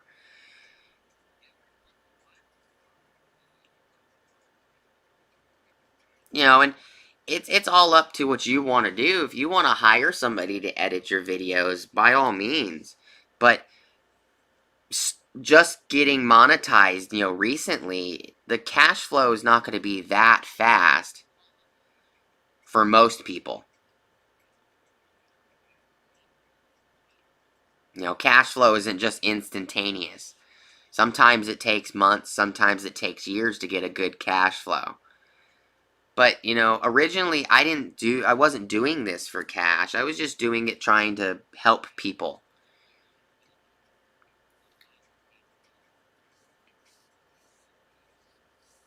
That's not bad. $90 for the first 28 days. I have a crap ton of 4 or 5,000, view videos that would easily make money, but the algorithm's always changing. So 1 minute I'll have a video that's doing extremely well, and the next minute the next videos that same video isn't doing very well, and even the next video I did doesn't do well. And my problem is according to my analytics, I got 800 and something subscribers, and only 4% of my subscribers actually watch the channel.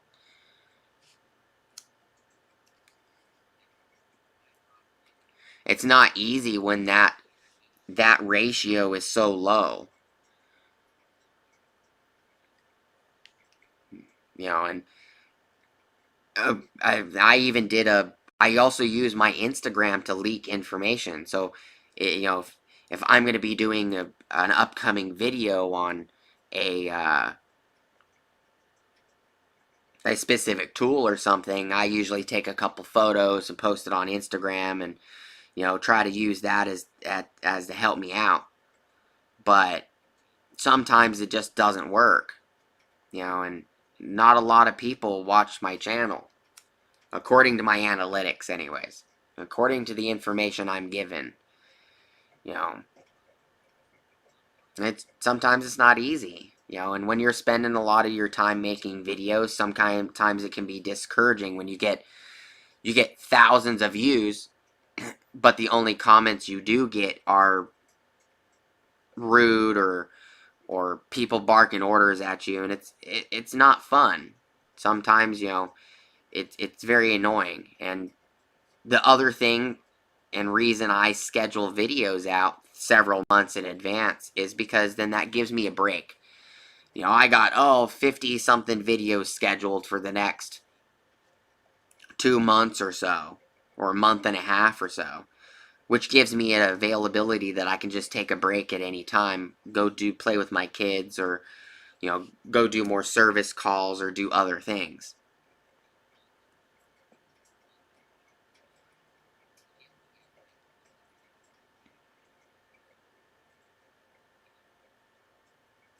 And sometimes, Facebook, and I share my videos to Facebook and Instagram and Twitter and lots of places, which does help because according to my analytics, 40% of my search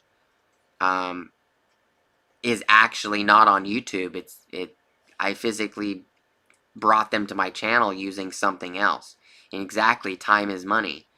And sometimes YouTube's not important. It's not making me money. And it's just how it is. Yeah, I see a lot of tool giveaways on Instagram, and I've never won any of them. I don't normally do giveaways or attend giveaways because I normally don't win.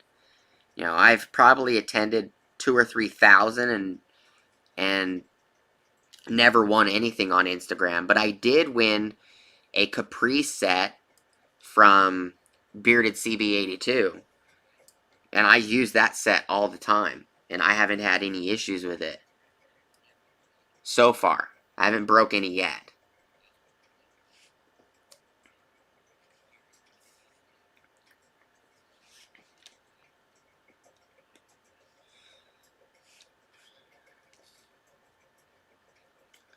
I've done. Oh, and I did win a receiver and a magazine from Alaskan Ballistics channel. That was something else I did win. But I also did. I had like 40 or 50 entries because I did a VR, a video response, and I tweeted it and shared it. Shared his gun laws videos, his red flag gun law videos, and a bunch of other stuff. Oh, are you talking about tools and trash?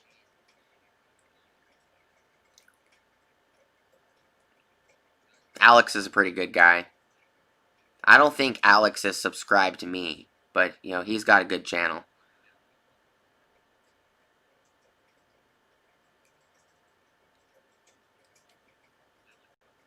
You know, even Neil's a great guy from the Maintenance Man channel, and I like his content. You know, he at least gives you an opinion of the things he's using. You know, and I just don't have time to make the review videos as frequently as I want. You know, I use the tools quite often, all the time. You know, every day, and I use scan tools a lot too. Scan tools, multimeters, back probes, and it just doesn't seem like anybody's interested in that content, so I don't even record it.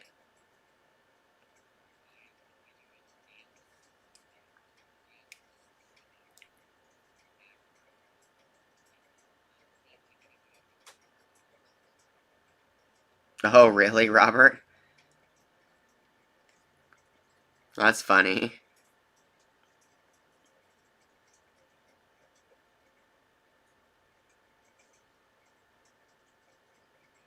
Oh, really, Renegade? That's crazy. You know, I need to reorganize my plier drawer because I just have pliers laying on top of pliers, but you know, when it costs $20 to get one that holds 6 or 7 pliers, 10 pliers, you know, it's not worth it when you got to buy 15 or you know 10 or 15 of them. You know, and Client Graphics, for an example, he's got a lot of teched in sockets and, you know, wrenches, where I have a lot of teched in pliers. You know, and I eventually need to do some actual review videos on the pliers because I use the pliers quite often. I don't just use them on vehicles, I use them for plumbing and everything else.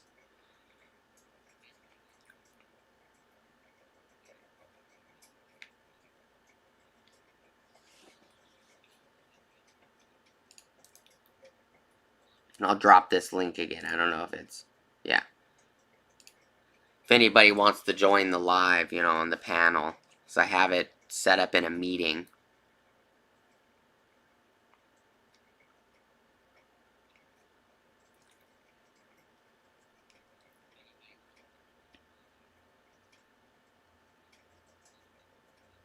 Exactly, yeah. And that's being fair to everybody else. If you can't use it, then, you know, there are some people that just take it just to take it, whether they have space for it or use for it. They may not even have a single socket, but they'll take that socket reel because it was free. You know, there are some people that are like that, that are greedy. Free item's a free item. I'll take it. I don't care. You know.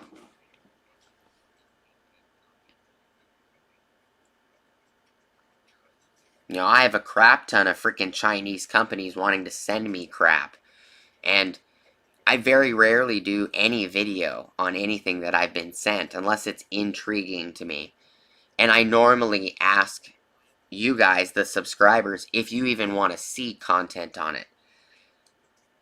And it will usually be on, you know, the quick look video about it.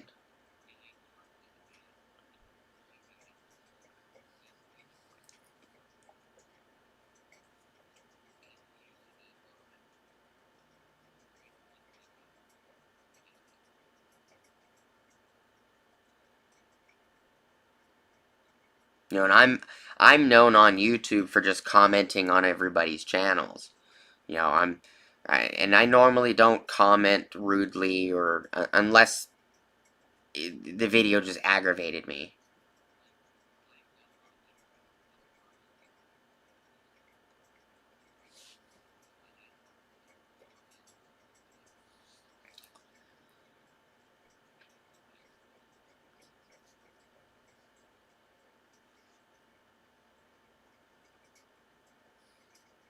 You know, and you know, breaking tools, it's not necessarily easy to break a tool when you're using it properly.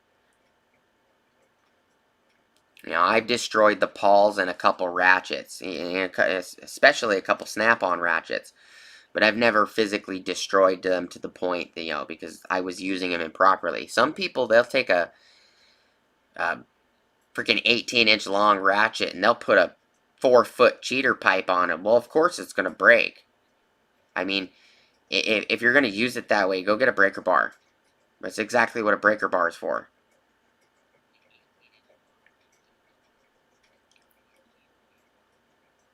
I bent the crap out of a couple 3/4 inch breaker bars too.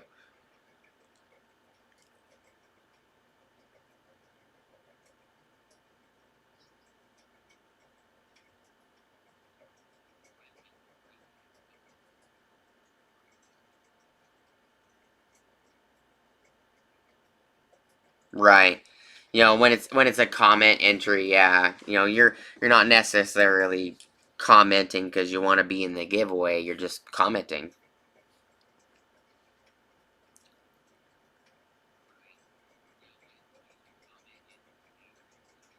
Exactly. And it's a fact. You know, if you push the tool past its capability, of course it's going to break. But to break a $200, $250 snap-on ratchet just because, I mean, most of us actual mechanics don't do that. We don't break tools for fun. If it breaks because you're using it, it breaks. You know, and there are some situations that, you know, don't get me wrong, there are certain situations that you have no choice. You have to get that bolt off, and you have no choice. You can't spend 8 hours trying to get that bolt off. It's either the bolt comes off or you sacrifice the tool. It happens. But it happened because you had no choice and it needed to be done. You know, time is money, and you know the job needs to get done and you need to get paid. And sometimes the tool don't matter. Yeah, and that's true. Most reviewers are not mechanics. But me, you, Robert, I know Renegade's Garage. I think Renegade's Garage is retired mechanic, but most of us are all mechanics. Other than, you know, just Wrench It, he's a do-it-yourselfer. But there ain't nothing wrong with being a do-it-yourselfer. If you have good content and you're making interesting videos and, you know, you don't have to have ASE certification to be a mechanic. You just have to know what you're doing. And sometimes some of these YouTube certified mechanics, they don't know what they're doing. You know, if you don't know what the term of that is, don't say it. And if you do know the term and you make a mistake and call it the wrong thing, well, we're all human. We make mistakes.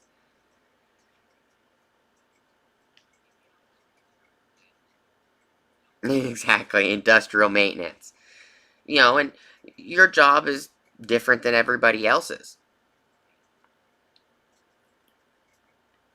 You know, I fix computers for a living. I don't just do mechanics. But I don't normally go in depth on my channel about computers because it's either confusing or a lot of people don't understand the terminology that I'm using, and it doesn't make good content. You know, that's why my computer videos normally are just like electronic stuff, you know, cameras, you know, um, camera accessories, stuff like that, because those are easy things that people understand. The meeting code is the live stream. It's what my camera's on. I actually have a call going on where you can click on that, and I can accept you, and you can turn your camera on, or you can just use your mic and have a conversation on. Where kind of like everybody's using StreamYards. It's just instead it's a Google meeting.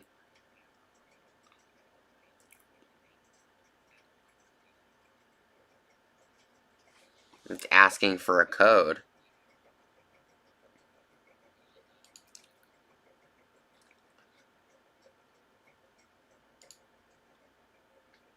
Let me look.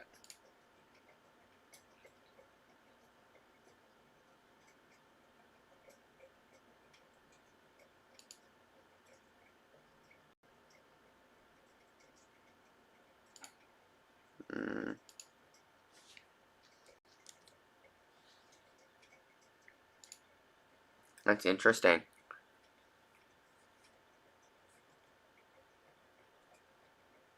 As far as I know, I don't have a meeting code.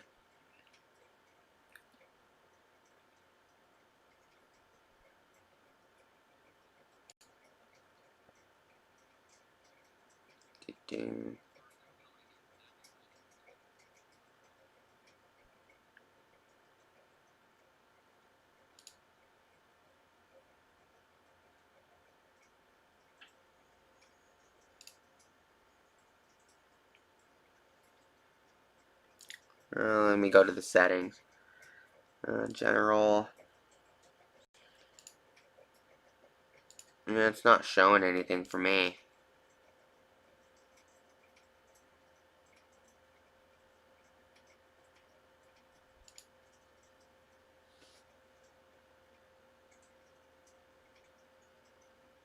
Pray to Steve Jobs.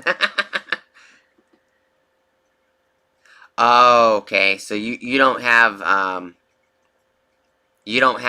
Google Meet installed. You're on your phone, probably.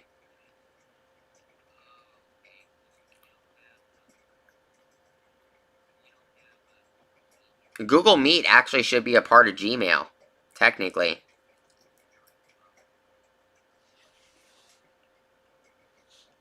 What happens if I click on it?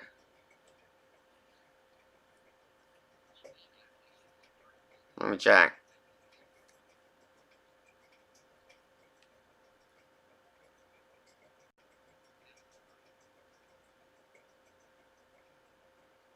Oh, the code's working for me. It took me directly to join the live stream. It says you'll be able to join in just a moment.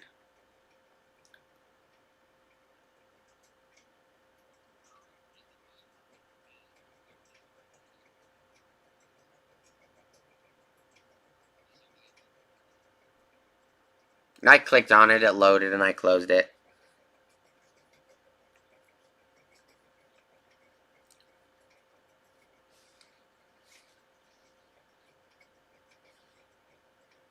You know, like for an example, this live stream's been going for about 2 hours and 21 minutes.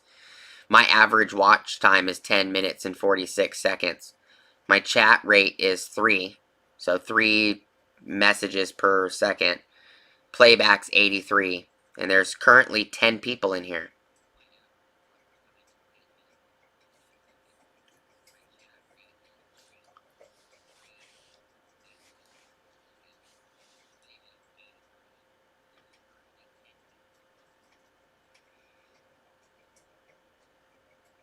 And I joined somebody on my phone the other day using Google Meet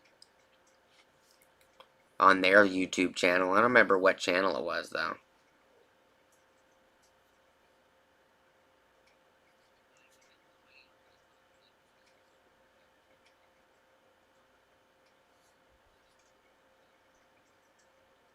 It should automatically offer, unless you have an older Android phone or an iPhone or something like that. It might not it might not automatically open Google's Gmail, because the Meet app is physically a part of Gmail now. Whatever reason they made it a part of Gmail, I don't know. It doesn't make any sense to me. It'd make more sense if it was a standalone app.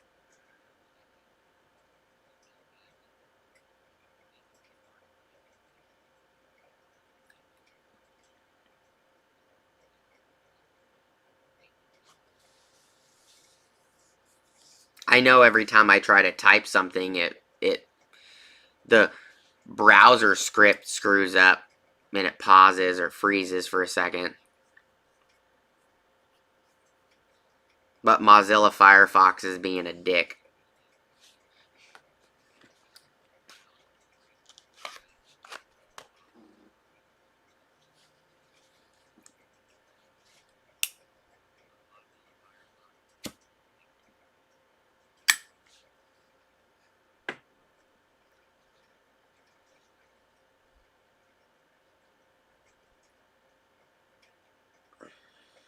Yeah, things do change. I do mobile computer repair a lot. Just depends on what call I get, whether it's mobile automotive repair or mobile computer repair. Depends on what I take with me. That's why my toolbox is in my kitchen. It's easy, quick access to shoot out the door, grab the tools I need for automotive, and put them in the truck, in the service truck, and go about my day.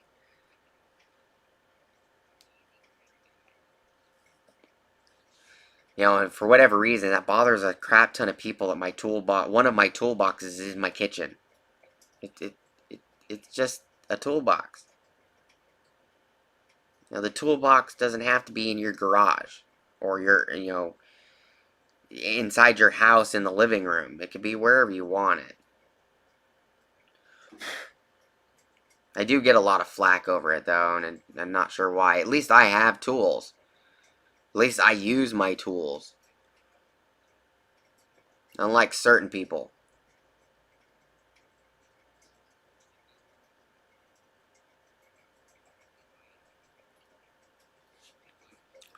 An automotive business don't do anything but live streams and never actually show the tools in use. Hint, hint. I'm sure you all know who I'm talking about.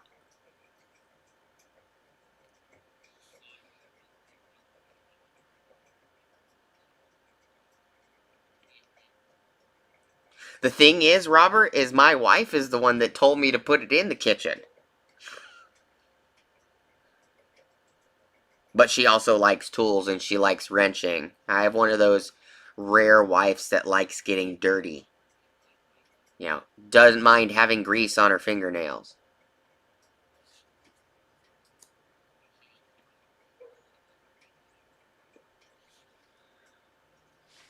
Oh.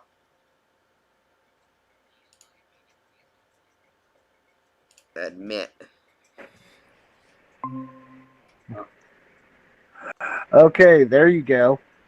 It didn't go ding that time for some reason. Apparently, my live is slightly delayed, I think.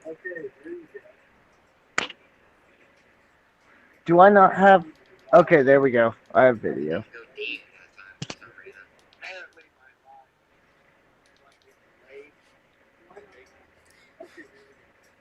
It sounds okay to me, man. Say something, Antonio. I gotta figure out if my headphones are working. Why is it? What the fuck? I'm not hearing you at all. And if I'm looking at the live stream, it's just me. Mic check, 1, 2, mic check. And your audio cut back out again or something. Or it's my headphones. Let me unplug. Really? Try I talking hear you again? just fine. Yeah, I got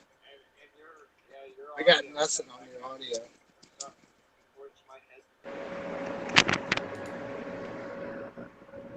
What the hell?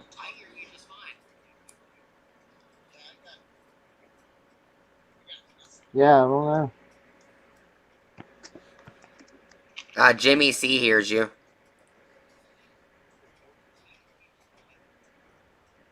Okay, so you could hear him on there, but I can't hear him at all on the meeting app. I can hear you on my phone. Jimmy C hears you. That's interesting. Okay, so you can hear him on there, but I can't hear him at all on the meeting app. I can hear you on my phone. Oh, it's I don't it's get it. because the audio switched from the live stream to the meeting. That's why. Everybody can hear you. Oh, it's because the audio switched from the live stream to the meeting. That's why. My volume's up? Yeah, I don't know. I don't get it, Antonio. Probably need to switch it. I got you on here, but yeah, I can't hear a fucking thing you're saying. There you go. See, but they're saying they can hear us both, which is weird. I have. Okay, microphone off. Wow, that's odd. Video, Everybody can hear both of us. Video off, video back on. Yeah, I don't know. Yeah. Hold on. Speaker, phone. Hold on. I'm playing with my settings to see if something's wrong. Wired? No, yeah, it's. Hello. Wait, there you go. Hello? Hello. Who is this? This is Jimmy C. Why is my... There we go. Now my Okay, camera's on. Yeah, I hear Jimmy. I can't hear Antonio What's to up, save man? my life. What's going on? What's Sorry, going on, I Jimmy? set my phone down so I That's okay. I can hear you clear as day. Yeah, I'm good too. Can you hear him? Nope.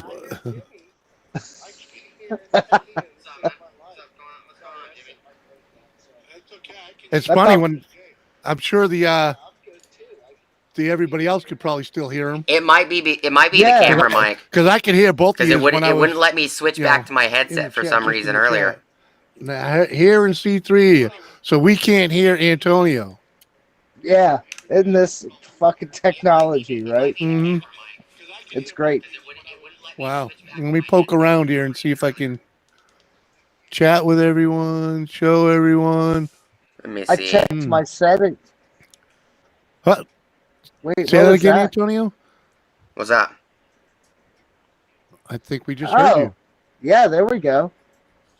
Yeah. Now we got it. Wait, it might be delayed or something. Let me know if you I can heard hear him. me after this. I'm gonna mute the camera mic. See if you can hear me. Yeah, it's delayed. It's definitely delayed. Yeah, it's delayed. Oh, okay. Yeah, by like 20 seconds or something. The audio is coming through the microphone. Thank you, Renegade. I'm glad it's showing up because when I was backstage, it was all reversed. I can. Oh yeah. I can try to switch the audio to the, like mirror headset image, again. I don't know weird. if it's gonna work though. I'm trying to hold this thing. I'm stupid and don't have a phone mount in the house. I've been live streaming in the garage, so everything's out there. Uh-huh. Who was even that? Was that Antonio? No, that was me. Just All right. Ratchet. I wonder if I can. Nope. Yeah, there's no other settings to be playing with there. No, not really.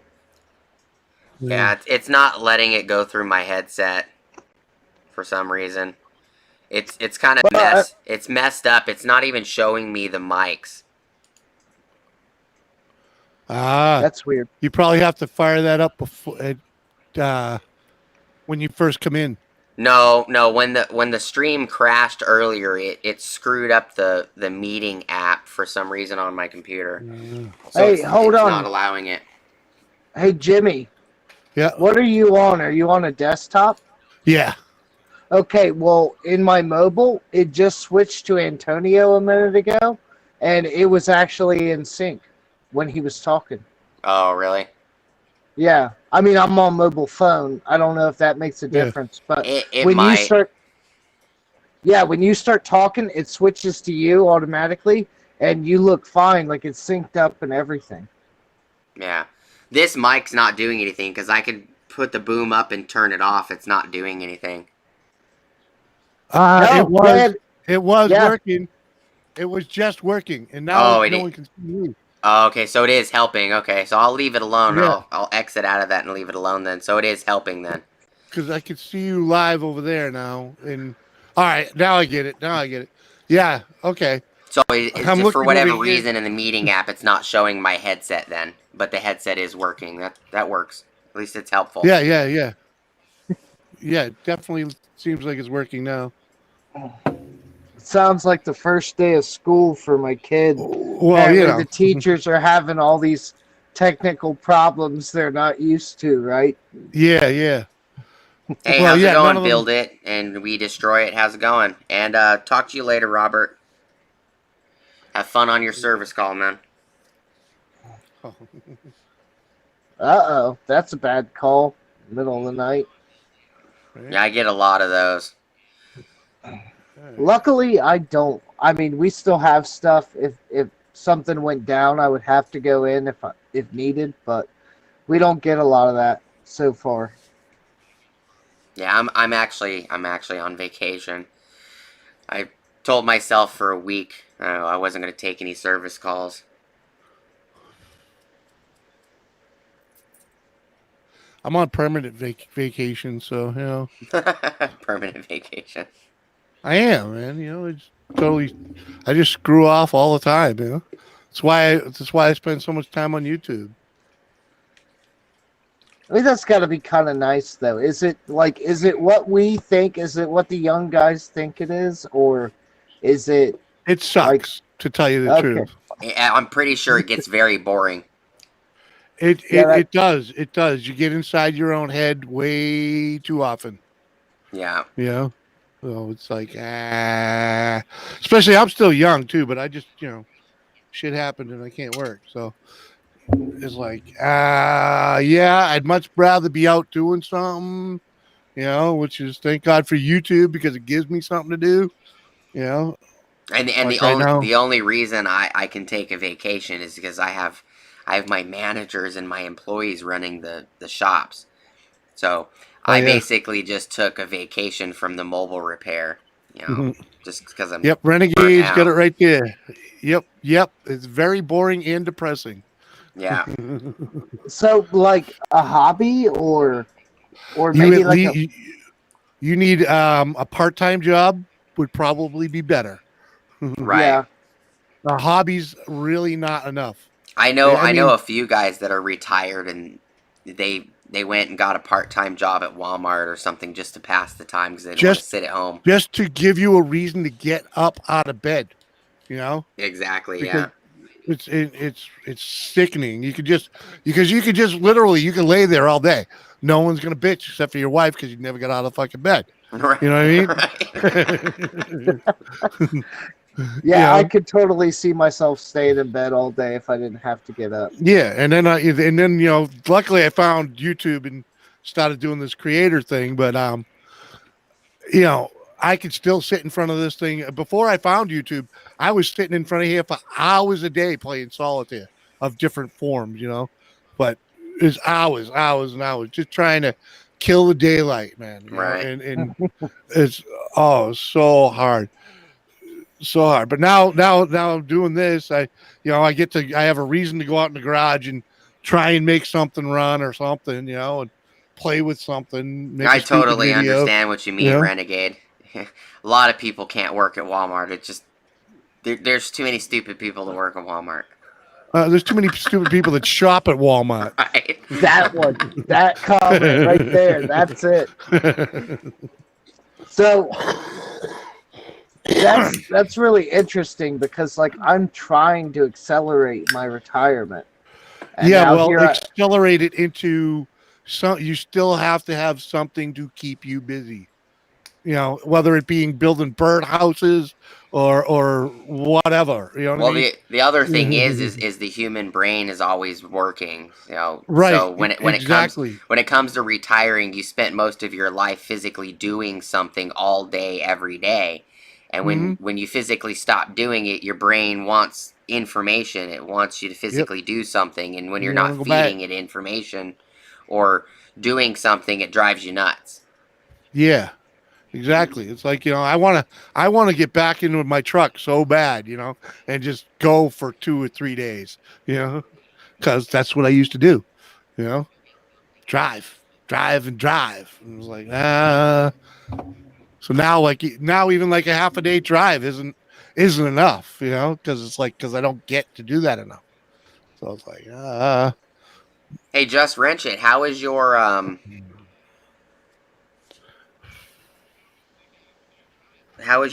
car going? Your project? I just got a couple of days off, and today, like I said earlier in the chat, I had contractors here all day.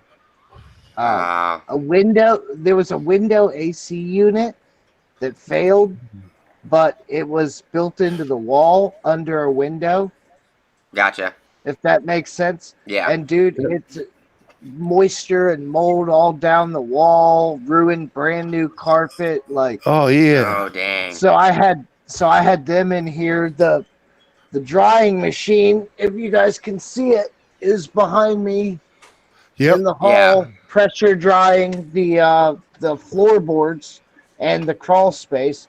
So I'm stuck doing that today, and then tomorrow I have a bunch of doctor's appointments and stuff. So I haven't even got to start putting it back together yet. And I can't, for whatever reason, I can't remember your name to save my life, man. Matt, Matt. Okay, yeah. nice to meet you, Matt. that's why, because it's so common. Like, you're like, nah, that can't be it. I gotta be wrong. Well, there's like 5 people on YouTube I know named Chad. Like CP the Matt. Tool Addict. Yeah, there's a lot of people with the 4-letter names are just I forget it. And then there's so many people, like, and your name's different than your channel name, like, Yeah. what, 80-90% of the time. So, like, you're one of the few exceptions to that rule. But, like, who was it? It's Davion. Yeah, I remember you were talking about him. Yeah, he didn't get upset with me, but he was sitting there and we were talking on Instagram. And he has that name on Instagram, and he's like, "Oh, I thought you were subscribed to me on YouTube." Oh, that's And funny, I'm like, Renegade. and I'm like, "Well, what's your channel name?" And it's a Dincy. Right. So, like, the names are different, and I don't correlate all those. So it was just It's hard to remember everybody's freaking name, man. Yeah. Mine, That's why and I never created a custom one for mine either. Mine is just my actual name. Right. That's why I say mine at the beginning of every video, so everybody knows. Right. To You remind know? you. Yeah, I mean, because it's seriously, Right. like, when you really get into it, and you watch other people for inspiration, but you watch other people to kind of see what other people are doing at the same time. Exactly, yeah. So it's kind of daunting that there's all these people and all these channels to watch. And, you might only actually know or interact with some of them, but, you try to keep up on it, I guess. But it's hard, man. YouTube will go through, like, cycles. I watch all kinds of stuff. But if I watch this gamer channel, MXR Plays. It's a guy and his girlfriend, and they react to memes. And, I mean, it's just basically like a talk show. Right. But they do videos every day, so there's always something. If I catch myself watching, like, a few too many of those episodes, I won't see any of my normal feed. Yeah. I was scrolling through YouTube one day, and literally, like, 14 out of the 20 videos on my suggested screen were from their channel because I binged watched like 3 episodes. And Yeah, that's another problem with YouTube is, some people aren't seeing my content because, they watch 1 or 2 videos here and there. And then, they complain, well, I'm not getting your notifications. Well, the other problem is YouTube just did that stupid crap with the, where they got rid of the email notifications and crap. Yeah. Yeah, the email's gone, and I don't think like all notifications means the same thing that we think it does. No, Well, what hold pisses me off about the all notifications is I'm literally responding to a comment on my channel, and I will literally see 4 or 5 notifications for some other channels posting videos, and then on top of that, I'll see responses to my channel or responses from those, my comment on their channel, they're responding to me. Yeah. And the problem is the freaking notifications and everything on the app, it doesn't push everything properly. And it's annoying because, I went from getting 80 to 100 emails a day, and I could just go back to the email to rewatch that video if I got busy. Where now I have to scroll through 1,000 notifications every time I want to go rewatch that video. It's annoying. See, well, that's when you try and put it in your little save for later thing, but yeah, which doesn't work 90% of the time. What drives me crazy is just the whole fact that you have hundreds. I get hundreds of notifications a day. It's impossible to find everybody on them, right? But when you don't get the emails anymore, it's dang near impossible to keep up with the videos now. I shut YouTube emails off long ago. long ago. A lot of us didn't use the app because the problem with the app is it's very inaccurate. What app? Well, you mean on your phone? Yeah, the phone app. I do nothing on YouTube on my phone. Nothing. Yeah. Majority of what I watch is on my phone because I only use my computer for editing and stuff like that. Yeah. Well, I got the 2 monitors here, so I can watch something while I'm editing. Like the thing I like to do is grab someone's live stream. Doesn't matter what live stream it is. I'll fire up a live stream while I'm editing and just let them talk in the background while I'm trying to get shit done. Yeah, I do the same thing. I'll let people's videos play. If you got a playlist, I'll throw that on. If there's a live, like I'll throw it on. And like, I feel bad because I don't always interact with everybody's content, but it's like, I feel better knowing that I got them a play, I got them a view, I watched their live stream. I might not have been attentive, but I was there for an hour or something. That stuff really helps. All that matters. That's all that matters is the fact that I have there. to check the man. I haven't looked at my channel. We've been on a live stream chit-chatting for a couple hours. Mm-hmm. Huh. I hear you. And I still need to respond to the people in the chat too, so it doesn't make it easy. Yeah. That's a whole nother thing is keeping up with the chat as it's going on, when you're streaming. But where was I going? And this is the very first live I've ever done where I've had more than one person on. Well, hey, moving up in the world. But yeah, when I don't see someone for a while and I know I like their content, I look for them. I type it in, search them, whatever it takes, and then go and watch 3 or 4 videos because they put out 1 a week or 2 a week, and it's like, oh, I'll catch up. And then that's the other problem with YouTube is if you watch one channel more than the rest, it doesn't push other content to you. So, and that's probably why I'm so low on subscribers is probably because I'm getting the views. I have a crap ton of views. I have 8,000 watch time hours, but I just don't get enough comments or I don't get enough interaction on the channel, so it doesn't push my content to them enough for them to pay attention. Are you ranking in search, and are you in suggested videos in your analytics?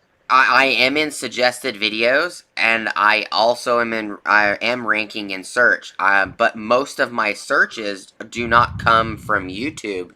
They physically come from my outsourced Okay. links. Now, Okay, see. Go ahead, Jim. Well, one thing I'll tell you for sure, and this is 100% true. All right, because I'm new. I've been over 1,000 for a year. I've been monetized for a year. All right, and as soon as I got monetized, my older videos started getting watched a little here and there. Okay, Yeah. and now that I'm a year into it, I have one video from this past March, that just hit over 1,000, and that's my first one to earn it on its own. I mean, my other video that has 1,000 was my channel intro. I have So a everybody had to crap watch ton of that. videos that are well over 4,000 or 5,000 So watches, but the problem is but, they flake off when people don't watch. I'm not yeah, monetized. The other you're not there yet. and the other problem is there's a lot of monetization features that I don't have. I can't do live streams on my phone because all that right. ordeal with the Yep. child cases and all that crap. So the only way to do that is if I'm at 1,000, and I don't have. There are ways around that. Just so right. you know. Yeah, I know. But the thing is, you got to hit that 1,000. And if I was you, I'd be chasing, tool channels, automotive channels, stuff that is relative to your content, and spending a lot more time on their channels, because that will get you. Well, I spend a lot of time on a lot of channels. I'm on probably every tool channel, probably every major automotive channel. I always comment and everything else. I don't think that has anything to do with why I'm not being found. I think it has to do with the fact that the channel or the people or the subscribers that do show up, they are loyal. And then I have 830. Yeah, you're at 837 right now. I have 837 subscribers, but the problem is according to my analytics, only 7% of my subscribers watch. Yeah, you're doing good. Yeah, that's not bad. You're doing good. That's really not. I get maybe 10. Yeah, you're doing good, because anything over 5, you're doing excellent. Okay. Yeah. Okay. Yeah, it's nuts. And what Jimmy's saying is true. I just got monetized, like like within the last month. Yeah. And I've even noticed that they're pushing my videos out. They were already a little bit. Yeah, a little. But they get a little more. It's getting more and more. Now people see that, this guy's made it to the 1,000. They tend to click a little more. In the last 30 days, I have 80 subs. Right. I mean, that's unheard of for my channel. I usually average 40 a month, every 28 days. This month I did 70, The other thing I've noticed is when I do a video that's relevant at the moment, like the Milwaukee pipeline event. When I did the live stream, I got a crap ton of views and a crap ton of people coming into the live. I've done a few videos, like a couple of my DeWalt Father's Day videos. Because it was almost Father's Day, YouTube pushed that content because of the fact that it was almost Father's Day. But when it comes to certain other things, that it's not an event or a time frame, the content doesn't get seen as much. I hear you. I mean, trust me, this month is a banner month without a doubt for me. And the other thing is with that is everything is the analytics change all the time. They change the algorithm all the time. So what works one day doesn't work the next day. I think it's a little more stable than you think. Yeah, it's a little more stable than you think. Yeah. You watch. Like what my advice would be, and this may not fix anything tomorrow, right? But find a general. Like what I was saying earlier, like a general repair video or a common problem video that you can make. And I know it sounds cheesy, but like my current best video, I just did a podcast the other day with some guy local. I told him all about this, and he was amazed. Thanks, My Ragged. best video is a video I shot in a McDonald's parking lot in about 4 minutes on how to reprogram GMC keys and key fobs in Right. most of the newer cars. That's a great And video. it's number one. It's getting 6,000 views a month on my channel. I've gotten like 100 subscribers just from that video. In Right. my revenue, I think it's like a third of my revenue for the month. It's like, yeah, Wow. literally like $27, $30. Holy cow! If I could get a video that got 6,000 views, I'm telling you guys. And then the other one is my video on salvage inspection for wrecked cars, getting them retitled and inspected and on the road. yeah, I have a video explaining that process. I'm the #1 video on YouTube for that. That usually does anywhere between 1,500 and 3,000 views a month. shit. And And I'm pumped over mine getting 20 a month. I would 20 a day. assume that the videos about my how to recover a 12-volt battery with a smart charger, I'm pretty sure that will probably get a crap ton of views, because that's one of those things Yeah. you can use on the go. If you have one of those smart chargers and the battery's below 11.5 volts, there's a way to trick the battery and the charger into thinking the battery is good, so it will charge it. And it's just a is piggy. that out yet? You know what I do? No, I it's use- not. It's I use my scheduled. old school It's charger. scheduled for like next week or something like that. Okay. Make I sure your use- tags are good. Yeah, Do I you spend know how to- spend a crap ton of time on tags. Do you know how to make a battery? One of those lithium batteries for a cordless drill. Yeah, I know how to do that Charge in up. series and in parallel. Yeah, I know how to do that. No.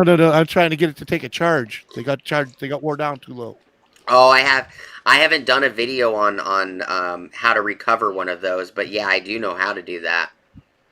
Well, might be worth. Well, I'm just me relevant to me at the moment, because I thought first I have a Ryobi, and the batteries wouldn't charge on that. I thought it was a charger, so I Well, smashed it. it's a little tricky when it comes to like tool batteries, because lithium cells are very volatile. Yeah. And if they're not charged properly at the correct voltage, if you try to overcharge them or even overvolt them just to kick them into charging mode, it could catastrophically go wrong. 12-volt batteries for cars are a lot easier to trick. Yeah. I just get the old school charger and put that on there and deal with it. A lot of lithium batteries, they like to be undervolt charged. So if one of if you have a series of lithium 18650s that are going bad, if you undervolt charge them, they actually it might recover them. That's just some advice. If you find like a 400 milliamp charger, that might help you. Yeah. That's interesting. I didn't think about the undervolt charging. Yeah, if you undervolt, what it does is it wakes the board back up, especially with most of these devices that have boards controlling the batteries and the overtemping and everything. If you try to charge it at normal voltage, the board recognize that is overtemping the batteries, and it automatically shuts the charging down. So if you undervolt it, for something that requires 3.6 volts or so, if you do 400 or 500 milliamps, it tricks the board. It re-wakes the board back up, and then the board is processing the information, and then what it does is it eventually allows it to send that information to the batteries for charge. Still sounds like I'm just gonna go buy new batteries. But that's the other reason why I don't always make videos like that, because being a computer tech and an automotive tech, it's very, very in detail, and it's not dumbed down enough, and I have a hard time dumbing it down. Well, no, I understand what you were saying. I don't own a charger that'll do that. Well, the other thing is if you have a charger for something that used to run off of 400 milliamps, an example, cut the adapter off of it, wire it straight to the battery. Yeah. Oh. Yeah. As And long as you know what something- positive is and negative is, you should be fine.